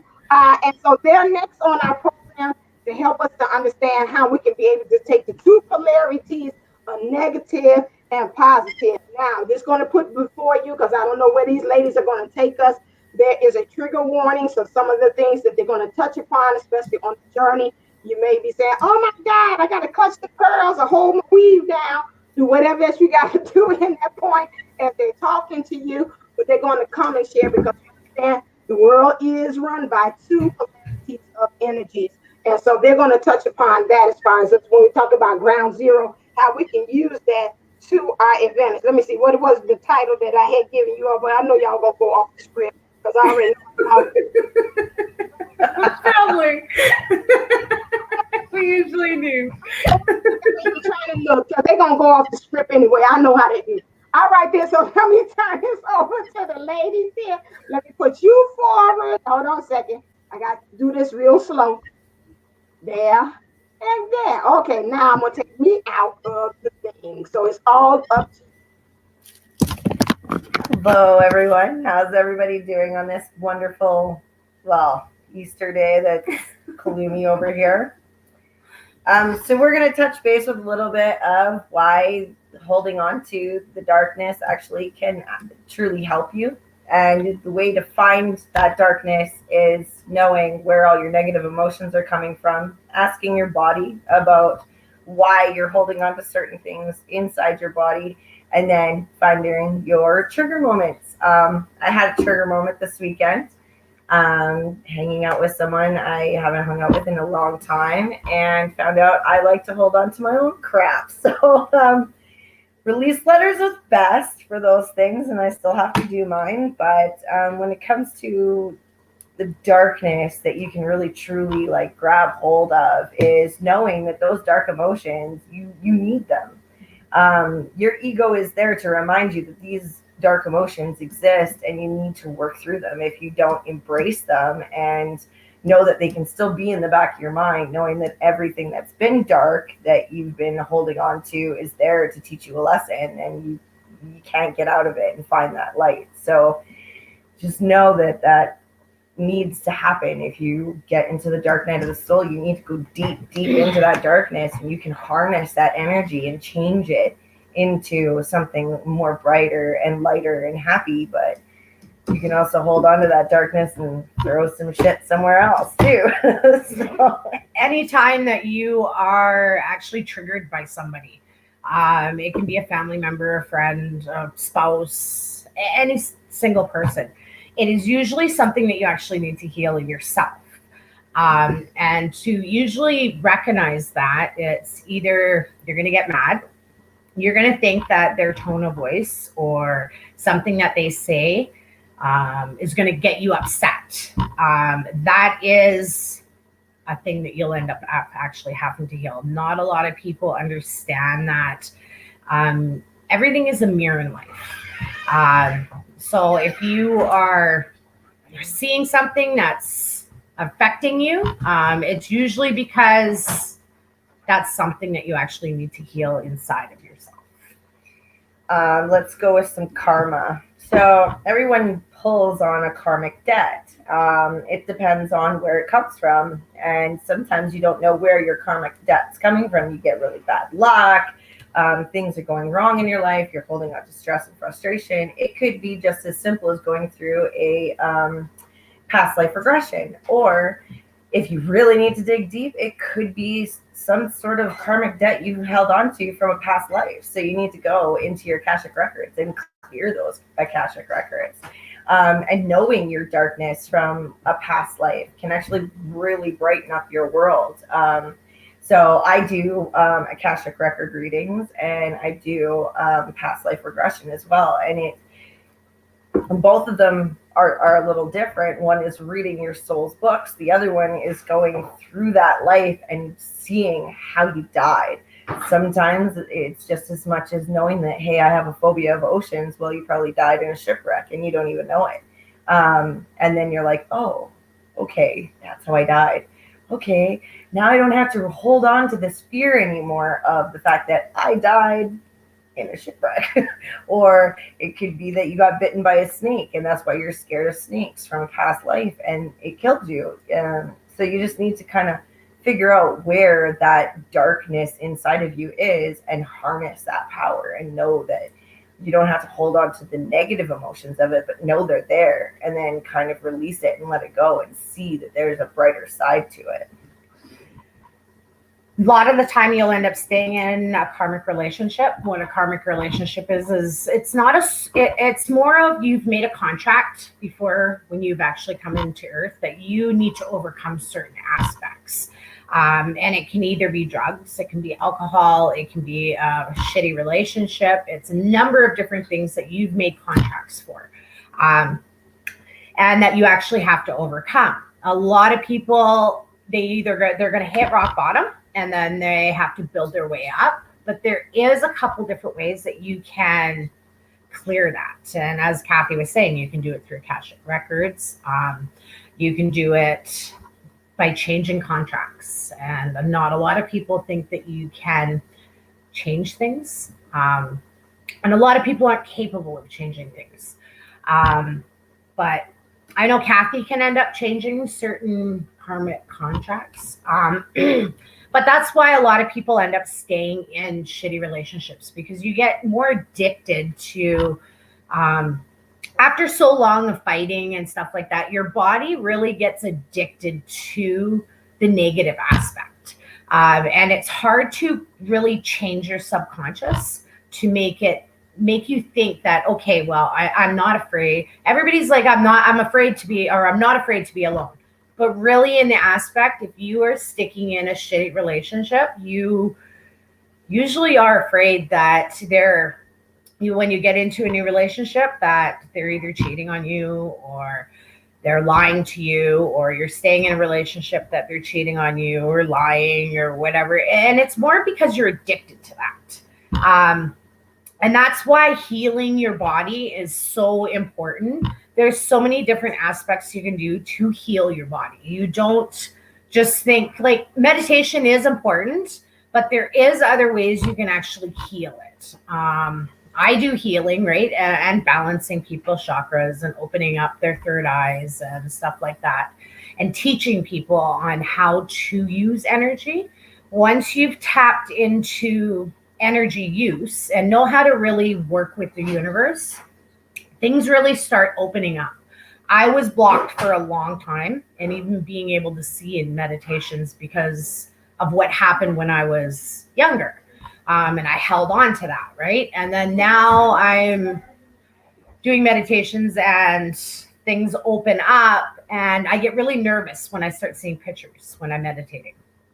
So you get certain aspects, as you're healing, stores start opening, right? And then you start talking to your spirit guides and stuff like that. A lot of people really question when they talk to spirit guides. And most of the time, the easiest way that I can say talking to your spirit guides are when you're standing in the kitchen and you start talking to yourself and answering yourself. That is really you talking to your spirit guides. And not a lot of people would think it's crazy because I thought it was crazy for the longest time. But what you really don't understand is how there's so many doors through spirituality that open up that you least expect. Yeah, so half the time when it comes to your spirit guides, you have to be aware that there are negative spirit guides that have been in your life too. So say you've built up a karmic debt from a past life, and that karmic debt was you were actually a pretty shitty person. That guide follows you, and you have to discern between the two, whether that negative spirit guide is going to be around or a negative entity that's going to be around you because of past life, of why you need to clear that energy and clear that karma. Because if you don't clear that karma and you don't figure out, okay, where did I screw up in a past life where now I'm holding on to that karmic debt, but I know I need to go to like the happier, brighter side of things, then you're just going to stay stuck and stagnant. So it's kind of better to find people who are able to take you through your past life regressions and your Akashic records to find out where that karmic debt has like actually started to control your present life. Being more in the present moment is a lot harder than you think. You have rumination inside your brain from your ego, and sometimes that's also a negative entity outside of you telling you and your ego that you need to stay stuck.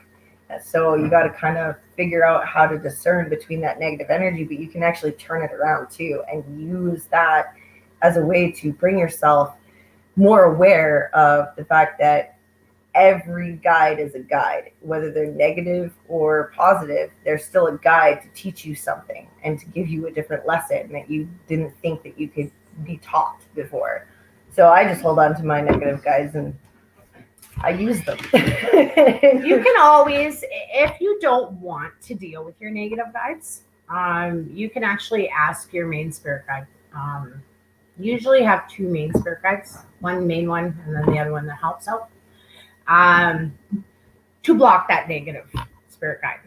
But then on the other hand, there's dark entities that really kind of pretend to be your spirit guides. And a lot of people don't really understand how to tell the difference between a dark entity and your dark spirit guide or your regular spirit guides. Dark entities can really change their voice to make it sound like your spirit guides. The only real difference is once you really get to know your spirit guides and stuff like that, you're gonna, when you ask your spirit guides certain questions, questions that you even know the answer to, dark entities will kind of be dark, and they were not really, they won't really know the answer. They can change their voice. There's a couple ways you can get rid of them. Kathy kind of does spells to get rid of them. I put protections around myself. You can tell them to disappear, right? And that's why it's so important to sage yourself. Because when you're saging yourself, a dark entity can attach to you. Not a lot of people really know how to sage. But as you're saging, you just ask the spirit of the sage to cleanse and protect you. And as you are doing that, I usually ask Archangel Michael to help. But then if that doesn't work, then you usually have to go a little bit deeper, or you've made a contract that has to be cleared, and karmic debt that ends up having to be cleared. And sometimes that karmic debt is just as easy as cutting your cords. And sometimes that's like through past life regression or hypnosis and getting into your super subconscious mind, your higher self, to cut those cords. But some are more complicated, and you need someone who can actually go in, take on your karmic debt into themselves, which I've done a few times where I've had to go in with certain people and I've had to take on their karmic debt. And it's not easy, because then you take on either their depression, their anxiety, their frustration, their karma that they've actually accumulated and haven't been able to push out of it. So if you don't know how to harness that darker energy, you actually fail. It's just you hold on to it too much that you're getting to that point where you can't push forward anymore, and you get so stagnant. And that's like in depression. A lot of people think that depression, there's no way to get out of it other than being on pills. Well, really, depression is mind over matter sometimes, because I was diagnosed with depression when I was like 15 years old, but I haven't taken pills in almost 15 years, because I just know that it's my karmic debt that I took on, and now I don't have to deal with the depression as much unless I take on someone's karmic debt. Then it just throws me through the loop, and then I'm just like done. I'll go through like depression for like a week straight, where I'm ready to just jump off a bridge, because I'm like, holy crap, this one's a big one over here. So as long as you can see, or start to try and see, where your karmic debt is or where your negative energy is coming from, then you can actually use it to your benefit, because it helps you release, it helps you calm down, it helps you get a different mindset, so that you're like, okay, this is something that I might have put a karmic debt on my own self, so I need to clear it. So that's how I use the negative aspects, so that I can change my direction into the light more. You really got to look at it though, right? To figure out if it's karmic debt, if it's a dark entity, if it's what the aspect is, right? If you're constantly like uncomfortable in your house, right? Things are happening in your house. Having dreams, shitty dreams. There's you really have to pick and choose, and usually that's when you start seeing things, right? Even if you're not awake, things will end up happening if there's dark stuff, right? Or if it's constantly telling you, like, if you're on drugs or whatever, oh, you just want one more, right? Oh, you just want one more. Spirit guides are not going to say stuff like that. Like, they're just not going to do that. Oh, you want one more beer. Oh, you want to stay in this relationship. But mind you, you have your ego too, right? Ego can play tricks on you. But ego is going to be very blunt, right? Ego is going to tell you, like, I use ego and your intuition. I'm going to use this as an example. So you're driving down the road and practicing your intuition. Your intuition is going to be very basic. It's going to tell you yes. It's going to tell you no. Your ego, on the other hand, is going to tell you, no, go right, go left, go right. What are you doing? You should be calling this person, right? And you know it's a negative person, right? The more spiritually awakened you get, the more negative people are going to fall away from you. That's why meditation is so important, because you're hiring your vibration. And as you hire your vibration, other people disappear from your vibration, like negative people. And don't get me wrong, I've had a number of people, things are just happening lately, right? People are flying out of my life. And I know why, right? Because I hold a higher vibration. I make it a daily practice to meditate, right? And if you're meditating, don't think that you have to close your mind. You're not going to think, because that's not part of meditation. Meditation is more, you're relaxing, you're connecting with your soul, and opening Adding up. space. Yeah. Because you have way too many thoughts in your brain to shut those off. That's not going to happen. It's a pipe dream.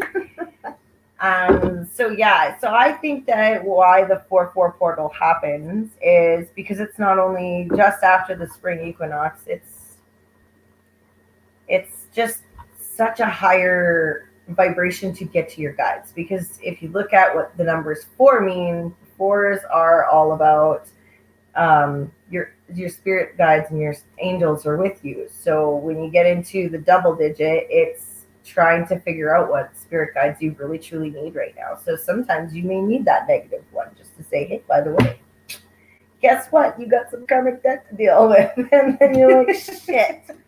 So if there's ever a chance that anyone needs just a little bit more of a push or a pull to see what is that darkness inside of you that you really truly need to connect with, to hold on to and to release and let go of, I suggest release letters. Just figure out exactly where everything comes from. Lots of it is about trust and fear.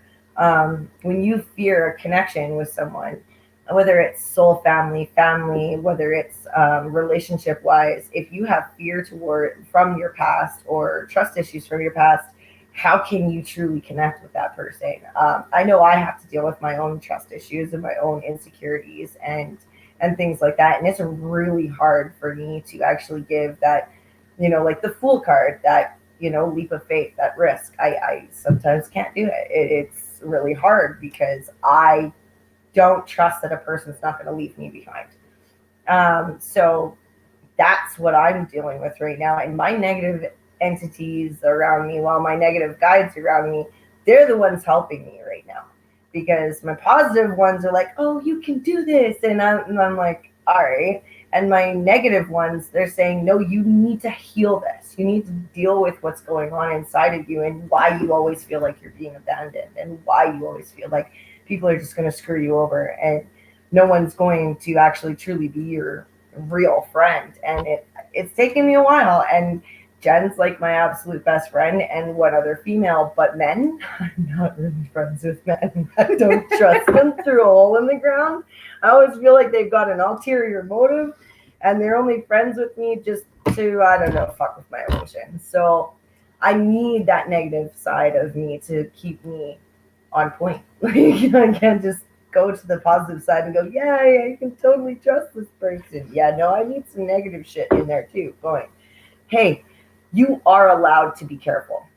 Because the Fool card, if you also look at it in the tarot deck, it not only is telling you to give that leap of faith and risk and jump off that cliff, but if you look in their hand, and especially in the Rider White deck, he's got the wand, he's got a bag, he's got, you know, he looks like he's looking high up in the sky like, hey, I've got the tools now to give that leap of faith. So if you don't know that darkness, you're still like jumping with nothing sitting there behind you to protect you. So I just feel the darker aspects need to help you realize that you can have those tools so you can actually give that true leap of faith. Yeah. So by just tapping into these different energies is going to open up so many different doors, and a lot of people are like closed-minded, and you need to remember, the more awake that you get, a lot of people, you're explaining something to somebody and somebody's going to really, and don't get us wrong, me and Kathy talk about it all the time, and we're like, oh, people are going to think we're crazy. Some of the conversations, when you start experiencing different aspects, and you're telling people and they're not awake, they are going to look at you like you're a nut. And you're going to take things personally.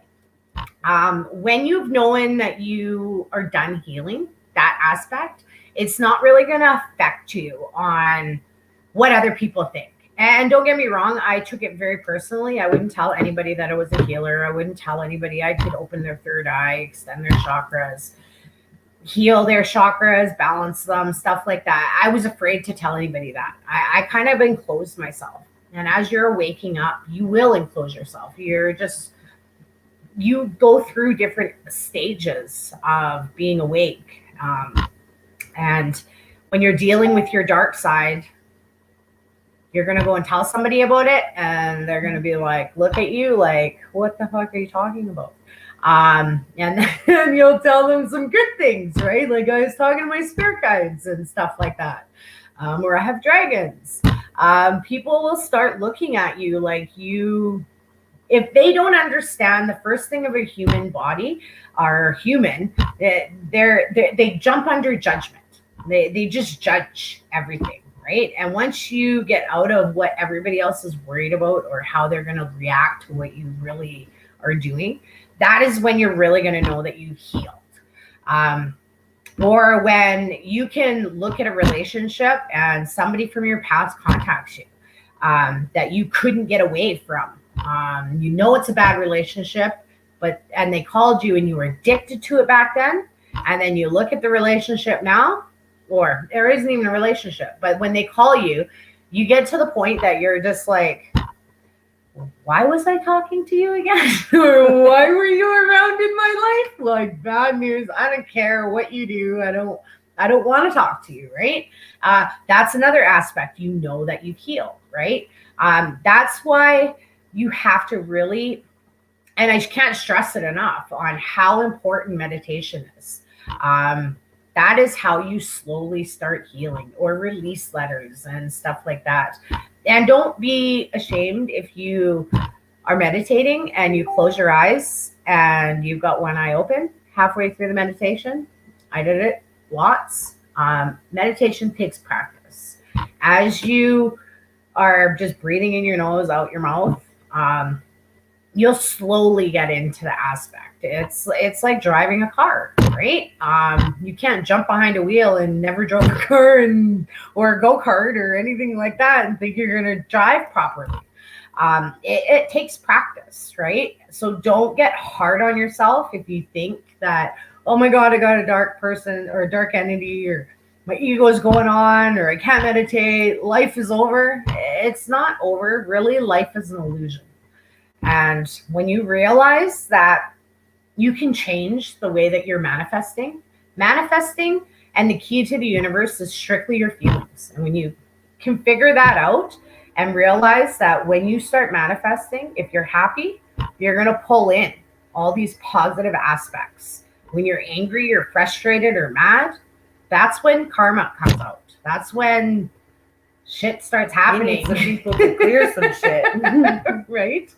So just don't be hard on yourself. Oh, we can't hear We you. can't hear you. Yeah, I said, am I muted? I'm muted. Yes, I was muted. Yes.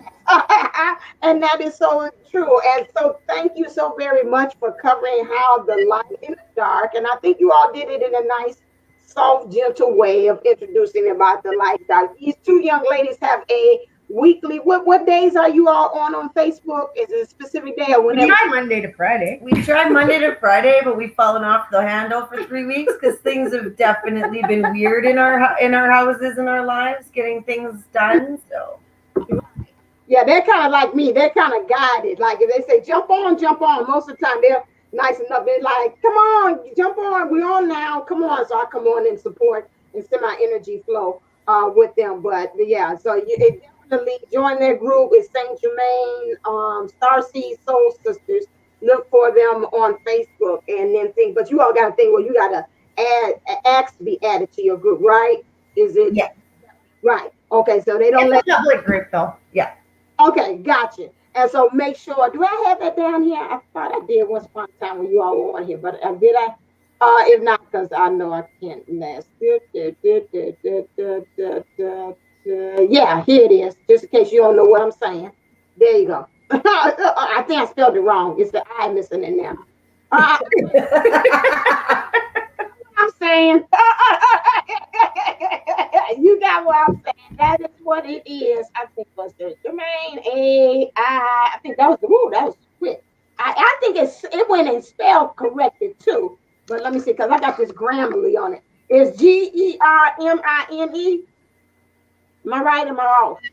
Main. We made a spelling error and forgot the E in it. Hang on a second. Hold on a second. Is this it? That's good. People will find it.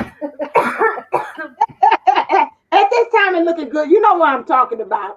So make sure you go over there to Facebook and check out these ladies because they have good. And they do also right on the spot readings for you if you want to tap in and know what's going on with your connection with your twin flame, yourself. They got Freaky Friday readings on Friday. And I mean, it's freaky. That's XXXXX rated on Friday. It's rated R, people. Rated R. Now you X to the XX. Oh yes, I'm adding something to our Freaky Fridays. I've got penis crystals. Oh, Lord, that's what on with these two young ladies. Find yourself over there. Find it. It might be spelled wrong, but they'll lead you to on Facebook where you need. Thank you so very much. Thank you so very much for giving your time on your Sunday and Easter. I know you all both have families. Yes, happy Easter. Happy Easter. To you all too as well. Thank you so very much. Okay. Enjoy the rest of you all's weekend and don't get into any trouble. These two, I gotta keep an eye on them. I don't know about me, but What I'm talking about. Let me get y'all out of here because y'all ready to start something already. I already see it. All right, then. We're into our last one. Thank you for hanging in there and rocking with me this long because I know, again, on our Sunday, some of us don't have anything, especially with us being on lockdown.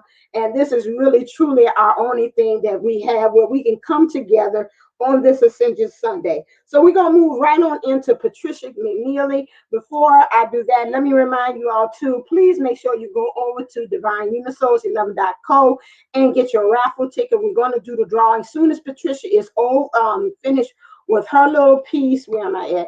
We're going to go right on into the drawing. For those of you all that have paid for the drawing, those of you all that paid for the drawings, you all will get a chance to win for the Yoni King's Theme by April Williams, The Past Life Regression with Kathy D, and Benita Energy Clearing that she talked about in her piece as well. Boy, all that thing messed up my whole, it was looking cute. Boy, all that yoga. Anyway, we're back. That's going to do the energy clearing, and then you have the transformational also 30-day transformational program with support with me where I coach you with that. And then also we got Hot Works They're 1 month membership, but you got to be Chicago only for that one. And then the mission and purpose, that one, I'm going to throw everybody in there together that I see that's in the chat. So if you were not in the chat when I had you all, I'm going to do the last drawing. But those who pay for their tickets, they're going to get those ones from Transformation, the Energy Clearing, the Hot Works, the Past Life Regression, and the U.N.I.T.Y. You will automatically be able to draw into that. The rest of you all that have not paid for the raffle tickets, you won't have access to that. But I will throw you in for a mission and purpose drawing, and I'll put all the names of people who are in the Sunshine Lounge, and I will throw you in there too. That will be my gift, my birthday gift. My birthday's Wednesday to you. To see about that, to throw you all in. Although you all did not go over there and get the raffle ticket. Okay, so now back on track. So let's go on ahead, and you don't have to. No, I ain't even gonna say that. So let's go on to our next person, which is Patricia McNeely. She has her take on the connection with the twin flame body, because a lot of us don't understand why we have all these different things and body parts that are hurting us or doing things. Sometimes that's the divine masculine or the divine feminine, how they connect, and that's the connection point of you all's connection. Even when things are happening with them, you feel it in a certain body part, because that's the connection with your twin. So we're going to go ahead. Here it is. There we go. We're going to look at Patricia McNeely, and she talks about the twin flame body and from twin flame merge.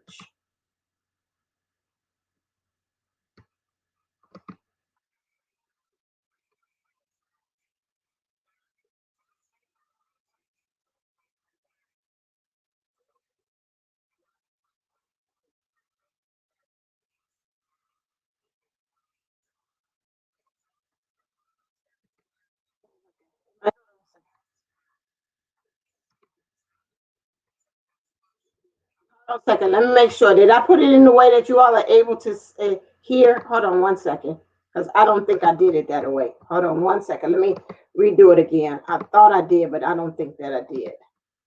Hold on, because I don't want to get anybody talking about you didn't share. No, I didn't. I didn't share the audio. Here we go. Okay, take two. Hold on. Let's start from the beginning. Hello, I'm Patricia McNeely from Twin Flames Merge. And in this video, I want to talk to you a little bit about your body. Your body's where you initially feel things. Your body is where you've been born into. A lot of times we separate ourselves from our body because of injuries or abuse we've endured. We sometimes wish we could, do something different, have a new body or something like that. Those wishes have been heard. And you have a metaphysical body, which enables you to open your other senses. So when you sense something, you're actually using other sides of yourself in order to do that. There are things that are inherent with your human body, and there are things that are inherent with your etheric body. Now, there is a complex of subtle bodies that are called the twin flame body, and that in and of itself is something that people have to learn about, utilize, because it's actually a part of you. It's not a separate part of you, although many times because of how things have happened for people, they felt very separate from things, separate from God, separate from someone they love, separate from their families, separate from other people, people at work, people in school. And you're here for love. In order to experience a much higher degree of love, there is a brand new body template. So use the word template. You could use the word blueprint or scaffold or something like that. But that itself enables you to feel more, feel better. So one of the things that I really want to emphasize is your light body heals you. Engaging your etheric body is what heals you. It's the part of you that heals a cut. And major stuff, people aren't really sure, well, how am I going to heal some major stuff? We're getting there. But there are many miraculous healings I myself have had. And it's been through my twin flame body. It's not been always through another means. The finishing of certain things and, making it fully healed, cured, that happens in several ways. And we are engaging many things in order to affect that. However, as you move forward, it's also how you live. It's how you live, it's how you thrive, it's how you sense, it's how you create. It is the part of you that's able to channel in much higher love and make it usable for your life here. So I have a little presentation to show you, and hopefully in this that will clarify some more. Everyone is at a different vibration depending on what their experiences are. And there's no hierarchy, but it goes by level of experience, level of what needs to be healed, the level of karma that they may still be in or not getting rid of for one reason or another. It could be due to relationships, toxic relationship. So even your light body will help you with these things. That is my expertise. What if you're a star seed? People who are star seeds are simply people who have things seeded in them. It's like someone handing you a pack of tomato seeds. They can grow with the right conditions, with the right nurturing, and with my help. So let me show you my presentation. So now that we're in a new season, there is a quantum leap and what to know for the new level. That you have new chakras, a new body template, a new life, and there is a new time. Faith and love means risk. There is no growth inside the comfort zone. And please make sure that you're aware of what are your comfort zones. What can you stretch yourself on? What can I help you stretch? So join me.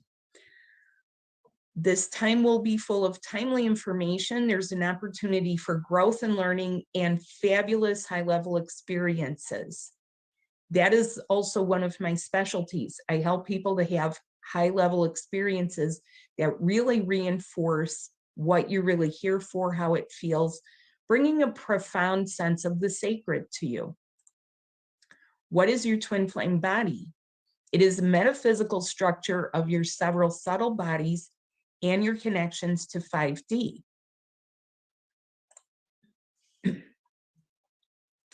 The human body and your metaphysical body.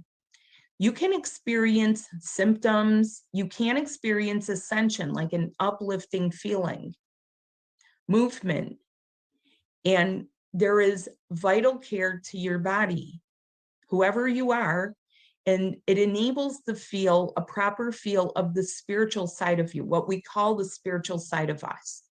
Many people think of the things that happen to them as spiritual, but they put it in a context of religion, and religion can't answer all these things, which is why it's important to work with your body. So the spiritual side of you is actually truly your light body. There is a larger structure called the twin flame body, which holds connections to you and the person who is your other half, and they hold connections to you too. Therefore, you can and will affect each other. Sometimes people call that the mirror. What are you sending back and forth? What are you mirroring to each other? What are you showing each other? But the entire universe can mirror things to you. In order to ascend, you must feel, and feeling things is a vital part of who you truly are. Regardless of how you identify, you are you, and feeling yourself is how this begins.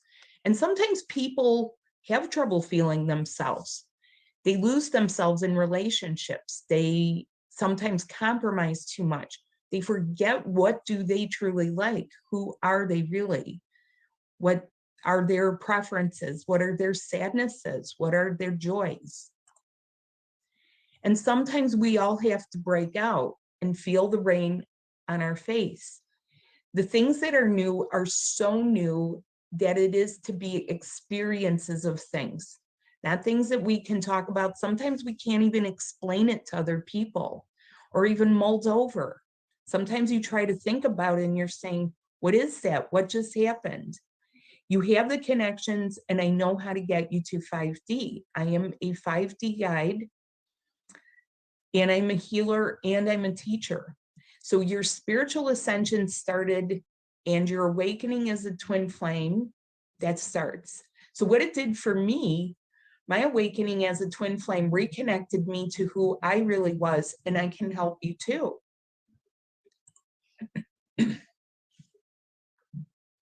The things you have been experiencing are but the beginning, and at the same time, you are closing out all old levels. And this can be upsetting for people. This can be nostalgic. The old paradigm consisted of multiple dimensions and levels. You are drawing yourself back entirely from those areas, including timelines. These are your old and ancient lives, your past lives. I know how to help you clear and get unblocked from your past lives. We regress and we also heal you. We remove it. We transform it. We get you healed and healthy again. Collapsing duplicates of experiences and relationships. This is frequently what people call karma. It's repeated experiences, and that they're staying in karma or they're staying in ego. I know how to help you get your ego detached with leaving you intact and getting healthy. Duplicates of relationships where people say, oh my goodness, I'm dating someone, but it's just like the same last two people I dated. Yes, that happens because everyone will bore you gradually, except for your real love. So this is a hardship which many people notice as a parting of the ways and taking leave of other people or being pushed out. In order to do this, we use time as an element. So I'm going to talk a little here about quantum time. Quantum time is circular and spiral. Everything is created from within the heart with joy, with a desire, with eagerness. It is pulled down and inwards and then expanded and rippled and manifested outwards. So to put it simply, it's when you say, ooh, I'm going to have that car one day. It's that simple. But that feeling that is going outwards, that's what helps set it in motion. That is the key for how you manifest. It is what people might call the law of attraction, but even though you're sending it out, it comes back to you. So this does not follow a linear sequence. It is all in the now 5D heart creation. So when you get your 5D connections going, the time between creation and manifestation is getting compressed and shorter because you wind up creating in 5D and no more in 3D. Do you have trouble manifesting or getting things done? If you do, we may need to work on your subtle bodies and your chakras. You and your other half, because you do have one, have pulled apart only slightly, and this allows things to fall away from both of you. That's a part of what allows things naturally to fall away, not each other. And I teach you how to get into the quantum time field so that you can more swiftly reconnect, refresh your body and mind. You can't do it with your human body. You have to do it with your twin flame body. You do it with the connections here and the higher 5D connections. So you must learn how to unify yourself, which happens as the result of applying your twin flame body connections. Now, as you're going through things, you may feel a very pushy energy or you're feeling pulled. I call this the push-pull. And you might say, what is this push-pull? Why me? There's a certain amount of a galactic push of energies of what is being drawn in to you. And that will feel like a current of energy, of a large push, or even a shove forward. Sometimes people even fall or lose their balance because other energies are pushing. These are not negative energies, and everyone is feeling it. They're feeling a flow to move forward. Some people want it, some people are confused. It's like everyone getting caught in the tide. You are also able to sense this through your body. And sometimes this push is bringing to you what actually belongs to you. This is the opposite of quantum time. It is a time compression. It's like everything being drawn into a funnel. This only happens seasonally. Then at other times, time itself opens up. So this is why sometimes people will feel this rush or this quickening as the season is going to change, things you have to do. There are naturally things you do have to do at different seasons. It could be time to buy new clothing for a cold season. It could be time to plant vegetables or flowers for another season. So this enables forward movement. It is the expansion and contraction. And sometimes people call this the birthing. It is actually a construct plus a push of much larger energies. So what is further the push of higher energy? Collectively, our higher energy is pulling out of the old central sun system, which was in the Pleiades. Some people remember this and they will identify that way. Some people will say, well, I feel this star system, I feel that star system. Some do not.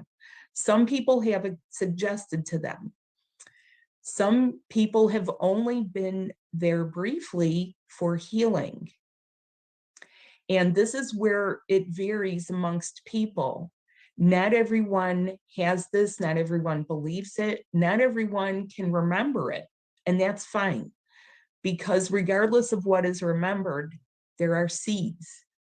So starseed people, so whether we say starseed angelics, angelic twin flames, whether you identify as some type of angelic, such as seraphim, it doesn't matter. You're still you, and you're coming here. You incarnated here from someplace. Your energy is eternal. You have the seeds from cosmic and galactic homes. Now, Earth, the new 5D Earth, is the central sun. So we are moving out from there to here. And yes, it's exhausting and pushy. And it's time for the polarity shift. This polarity shift is to help you upgrade, to behave better, to feel better, and yes, to allow for possible errors between you and your other half, to continue learning by feeling. Because you will be navigating new systems, as well as the integration of several subtle parts of you, which will be familiar, yet also new. So it is a shift in your realities. And in linear time here on Earth, as we think of, the sun goes up, the sun goes down, this can take 5 cycles or 5 seasons, 1.25 years. People that I've worked with, they're already well into this and experiencing these shiftings for themselves. So your body, the human body part of you, is only the base. Your human body is the base body for the entirety of you. It is true that you and your twin flame anchor this through the etheric body, but you also stabilize one another. One person without their other would take entirely too long to accomplish all of the base level purging, which must unfold and detach from you. And that's just one part of it. You still have the individual sides of each other.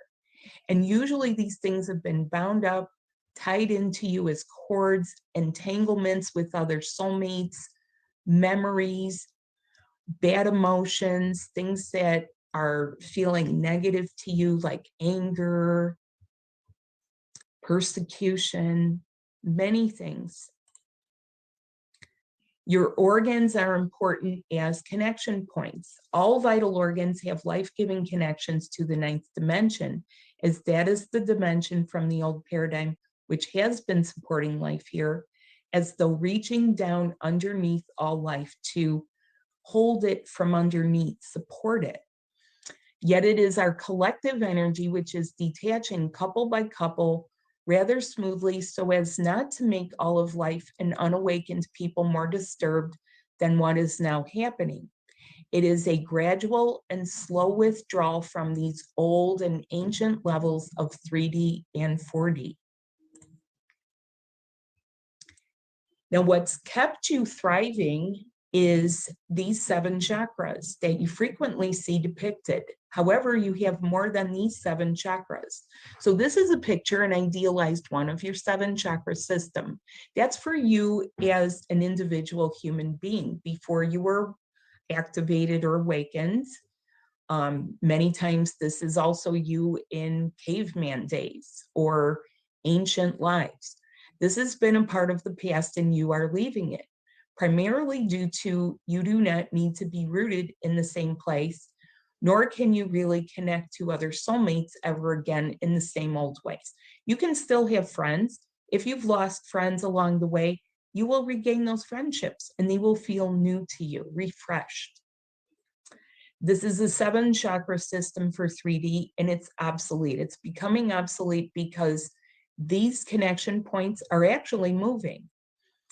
You have 20 chakras and marma points that must open as the first stage of ascension. So this is us in the 4th dimension. There's more. So this is to indicate to you that you do have more, and yet even these are shifting for people because there's 2 people and there will be things in different places. So this is what was, it's now shifting very dramatically. This accounts for the things you feel and sense. In 3D, you had 7 and only 7. Now in 4D, you had some joint connections, which enabled connections at crown and the groin area with grounding yourself and for sex. And this includes procreating, making children, making a family. Now there's a dramatic move within and outside as well. So telepathy diminishes. You can't be telepathic with other people the same way. They can't with you. They can't somehow hook into your energies. These things are also moving. Your chakras are more than energy wheels. They are expanding into a much higher function and activate new connections, which become your new marma points. Both you and your twin do share connection points. These are beyond a chakra and are referred to as marma points. This word is from ancient Sanskrit.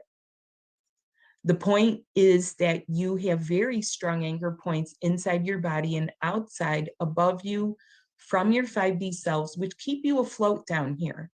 You must be supported from above, not anchored to your old places or people. Your metaphysical body is your connection to your own higher intelligence, your great love, and your vehicle or your Merkaba for traveling through different portals, dimensions, and different environments. Along with losing your fears, your body is adjusting to flipping the polarity of the electromagnetic pull of Earth's gravity and the density which has held so much in place for so long. This is happening for a reason. The fears will keep evaporating so that you will feel very willing to leave your body, yet without dying. And that becomes a very exciting thing to be able to, you won't astral travel because the astral plane is closing. You and your twin will be making love. You have an expansion that needs to happen in order to create that third energy. So the shift of the ages has been expected. All of the work that many, many beings have done, all of the love, all of the resting here on Earth, no matter how contentious, boring, or traumatic, has led you here. You are here now. You are both here, bound inside love, connected above you, within, and for eternity. You have never really been separated except by strings, still clinging to your life and love of each other. Take this opportunity now to grow, learn, and be new. The new template of romance is your twin flame body. And this keeps you rejuvenated. It keeps you from aging. It keeps you healthy. It helps you identify things. It helps you roll with the energies like a surfer. It helps you to make love. It helps you to create. It helps you to reinvent yourself when you need to. It helps you evolve your business or your career. It helps you to become the divine parent to your children. Thank you. So do not think, do. Feel, breathe, love. I will teach you how. And I included this Rumi poem, Put Your Thoughts to Sleep. Do not let them cast a shadow over the moon of your heart. Let go of thinking. Thank you.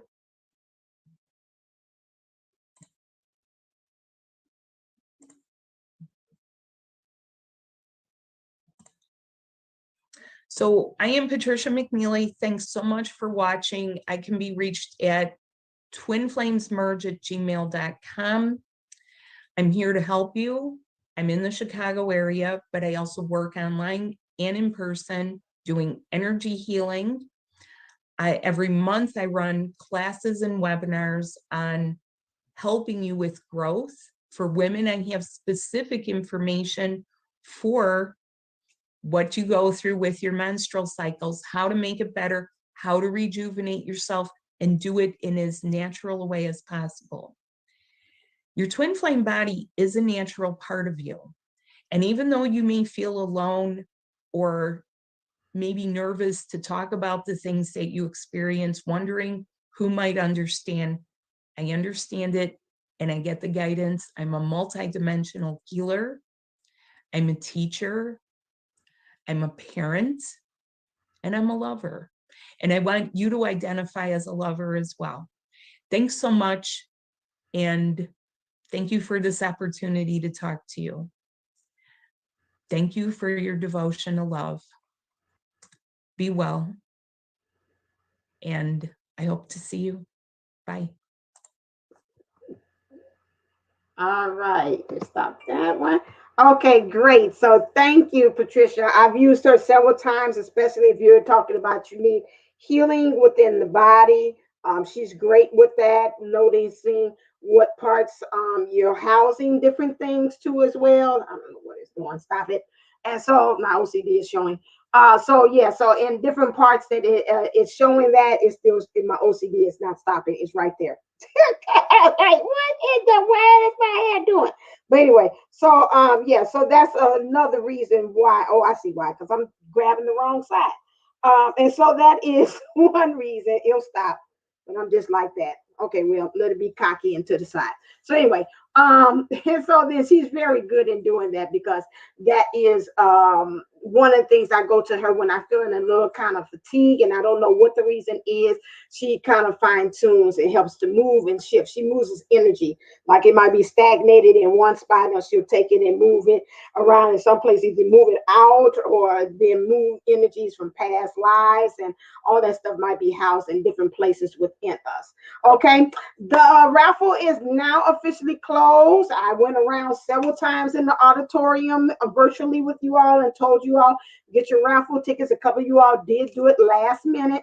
So we are going to draw. Before I even get into that, again, I just want to thank everybody that was a part of this, my people, my family that came on here, the Sunshine Lounge regulars that came on here, and people that drifted in and out. Now, you all probably are listening while Easter was going on or whatever and try to take in there.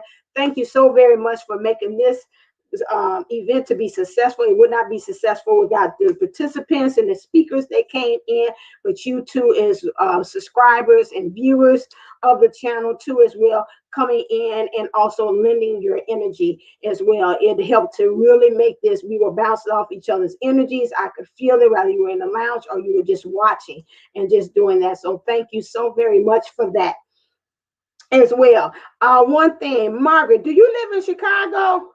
Margaret, don't you live in Chicago? Am I off? Because you already automatically, the other ones I came because one of them already worked for the place. So I know I can't give it to her. And I already know the other one too that have that. But Margaret, tell me, do you live? Is there anybody that's in the Sunshine? Or if you are viewing, you need to talk in the chat. Do you live in the Chicagoland area? If so, please type into the chat, not the comments, because I cannot see it. So go in the chat and tell me if you live in a no Waterloo, Illinois. Okay, I'm sorry. I thought you lived in Chicago, in the Chicagoland area. Okay, might have to leave that for something there for the hot works there. So I'm trying to see about that. Anybody? I was about to say, well, you know what? You could win it and then you can pass it on to somebody that lives in Chicago. I don't know. Does anybody know of anybody that lives in Chicago? Type in the chat, please. That'll be another way. Is anybody know that somebody that lives? Listen here, this girl, I'm not giving it to you, Niecy. What in the way I'm gonna give it to you for? You work for the place. Girl, we ain't doing it like that. We want some other people to benefit. You already know how fabulous that place is. We want some people to get membership here. I'm 5 hours from me. Yeah, you 5 hours. I don't know you want to do the membership that way. Okay, Mark says she's 5 hours from me. Okay. All right, let's hit on the drawing. We be on this all day. I'm gonna have to think on how I'm gonna do this here. Man. Spirit say they're trying to tell me how I can't be able to do it. Yeah, or have family in the area. Right. I'm sorry, Niecy. I didn't read it right. Or have family in the area. Does anybody have family in the area or you?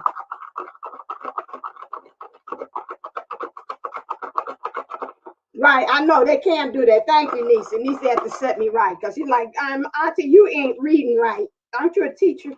All right, let's go in the order. Let's see who is the winner for the U.N.I.T.Y King's theme with April Williams. Let's see, you know how she get down with the meditation because you know she's gonna put some extras on there. Okay, let's see. I got my It's Lit. It's Lit box. Let's see. Let's see. Drum roll, please. Who is this? Who is the winner? Oh my God. Leslie's got it. All right, Leslie, you are the winner of the U.N.I.T.Y U.N.I.T.Y STEAM program with April Williams. That's like it's a big one. That's gonna be neat. That's a nice program you got there. So let me put you down. U.N.I.T.Y STEAM. All right, Leslie, let's give her a hand clap in the Sunshine Lounge. Get those applause emojis going there. Thank you. All right, Leslie has won the U.N.I.T.Y STEAM. All right, let's go on for the past life regression with our own Kathy D. Let's see. That's what it picked up here. They say hug it. I'm gonna say, nah, Tara. All right now. Yes, Tara. Tara got the past life regression session. Okay. I could have sworn I got her to okay, whatever. You're gonna get another one. This one, Kathy D, you must gotta really go back in the past. All right, then. This is Kathy D. All right, Tara. I don't see it in. I think she was in and out. But you got that prize there. Okay, let's hit this again. Let's go for Benita. Clearing of your area, clearing of your environment. This is Benita's clearing of your environment. Okay. Oh, she claimed it? Yeah, I know Leslie got that power. I do know that. That's my sister, y'all. That's my sister. Okay. Okay. Ah! Lauren has won the past life. I'm not the one. I mean, clearing up your area. You might want to pass that on to your mom. I'm just saying, but you ain't got to do it. But clearing up your environment, with Benita. All right, then. Okay, I got you. Yes. Okay. All right, then. I got y'all there. Bam. Okay, let's see. What's the last one? And then everybody gonna get thrown in here. Okay, that's a transformational, 30-day transformational support with me. You got coaching with me. Bam. You better watch it. I see your mom over there eyeballing it, Lauren. She eyeballing your prize. You better watch it. Yeah, okay, all right then. You better watch your mom. Your mom try to put her hand through the screen and try to grab the thing. What we got here? This child is winning. Okay. All right then. Oh, and it was two of them. And she was trying to stick on in here too, Aisha. 30 days. Let's go back. Les got two of them. She bought 2 raffle tickets. Here she go. She got the 30-day That's all right. Transformational coaching with me. All right. Ah, that's good. I'm gonna be in the driver's seat this time. All righty then. Okay, let me throw everybody in here. Let me throw everybody in here. Let me throw everybody in here. Let's see what we're gonna do here. Okay. Let me throw everybody in here.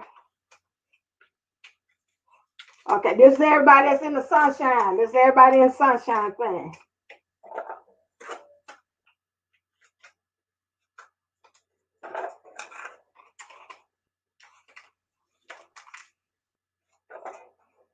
Okay, let's see. Oh, say, give me a while. I want to make this legal. Get everybody in here.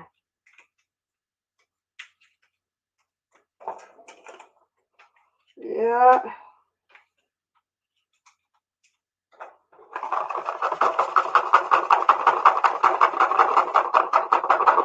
Okay, drum roll, please. This is for mission and purpose reading with me to see what you need. All right. Put your consciousness in there and get this lit box. Let's see. Woo-hoo! So sweet. It's my time. Let's see. No, you didn't. And it do say sweet. Joanne, it is your turn. Y'all gotta stop this. All right then. And sweet get the mission and purpose. Okay. Okie dokie, mission. There we go. These people racking up. You can't say what you put in, you know that. Okay, let me do one more just for birthday. Let me do one more. And that's it. I ain't about to drive myself crazy. Let's see. Them McBarons and McClellans is, hey. Let's see, who is this? Ah, Margaret! Yay! All right, you got a mission and purpose one. Make sure you contact me. All right, everybody, make sure, where's my thing? I'm on the wrong thing. Brand, what's the thing? All right, go to, not that one. You got to go to here. Hold on a second. All right, those who I don't have, I don't know. I got Terrace, because you didn't order yours. Margaret, please make sure you go to divineunisource11.co so we can hook up and I can get the information for you as well, Margaret. So please make sure you do go there. This has been a blast. This has been like a pre-birthday party celebration. My birthday is on Wednesday. I seen it in the chat. I seen it in the chat. I seen it. I seen it. So this has been a stone cold blast. I feel like Don Cornelius, love, peace, and soul. Thank you so very much for taking your time on Sunday just to be able to see all these great speakers. These people just volunteered their time. I asked for them to do their talents, and they said that. So now you have a call. We believe in you. We took Sunday out for our time to dedicate our time freely to make sure that you get this information so you can be ready to start off the rest of your year right. April is very big. And this is Ascension Sunday. So that means take this information and see how you can be able to collectively on your own to be able to send and go to the next level, how you can be able to take this information and to help others around you too, for them to be able to ascend. Because after today, I'm going to put this in your spirit that you should be moving and talking and doing things differently today than you did an hour ago or even 24 hours ago. Because this again is, as April said, you're living your best, your golden life, and all of these things in your purpose and getting more aligned with it to be more serious so you can truly move into the role of being divine. This is what they're asking for you and following your bliss. Just want to put you a save the date. So put this on your calendar now. Grab your phones. The next one of the series will be June 6th. And that one is called Doubling Down for love. I already have two people, and I was going to grab another one for the next one too as well. I probably might get Coach to come back again. I want to continue on some things I seen to help us to this time how to get into love much deeper. So each time over the course of the year, I'm going to help to bring you new series and free series so you can be able to get that. Go over there to divineunisouls11.co too as well so you can get that workbook because it was so funny. Everything that was said in the workshops today, I had already did last night in the workbook. See, that's our time jump. So make sure that you go and you get that workbook. That's for $20. So you can be able to work with that. And you also get a 28-day journaling thing as well. So that's a way that I could take for the proceeds and I can give love donations to the people who came on here today as well. So that's the way of how I sold back into their ministries too, from the raffle tickets and everything else. But otherwise, that everybody said they'll come on free and do that thing. But I like to also pour into them as well. So that's what I do with the proceeds. It's give it back to the people that say yes to me. All right, then. So enjoy the rest of your Sunday as well. Thank you. This was nice. This is wonderful. And again, since you sent me an email, thank you so very much. Yes, woo woo. Yes. So I'll probably be jumping on sometime this week. Don't know when, but I will be here. So it's always stay uplifted, stay motivated, stay ascended. Namaste, namago. Mwah. Love you. And I'll be talking to you real soon. Make sure that you have the link. Go to register at divineunisouls11.co because 2 o'clock tomorrow, this will be taken down. All right, then. See ya.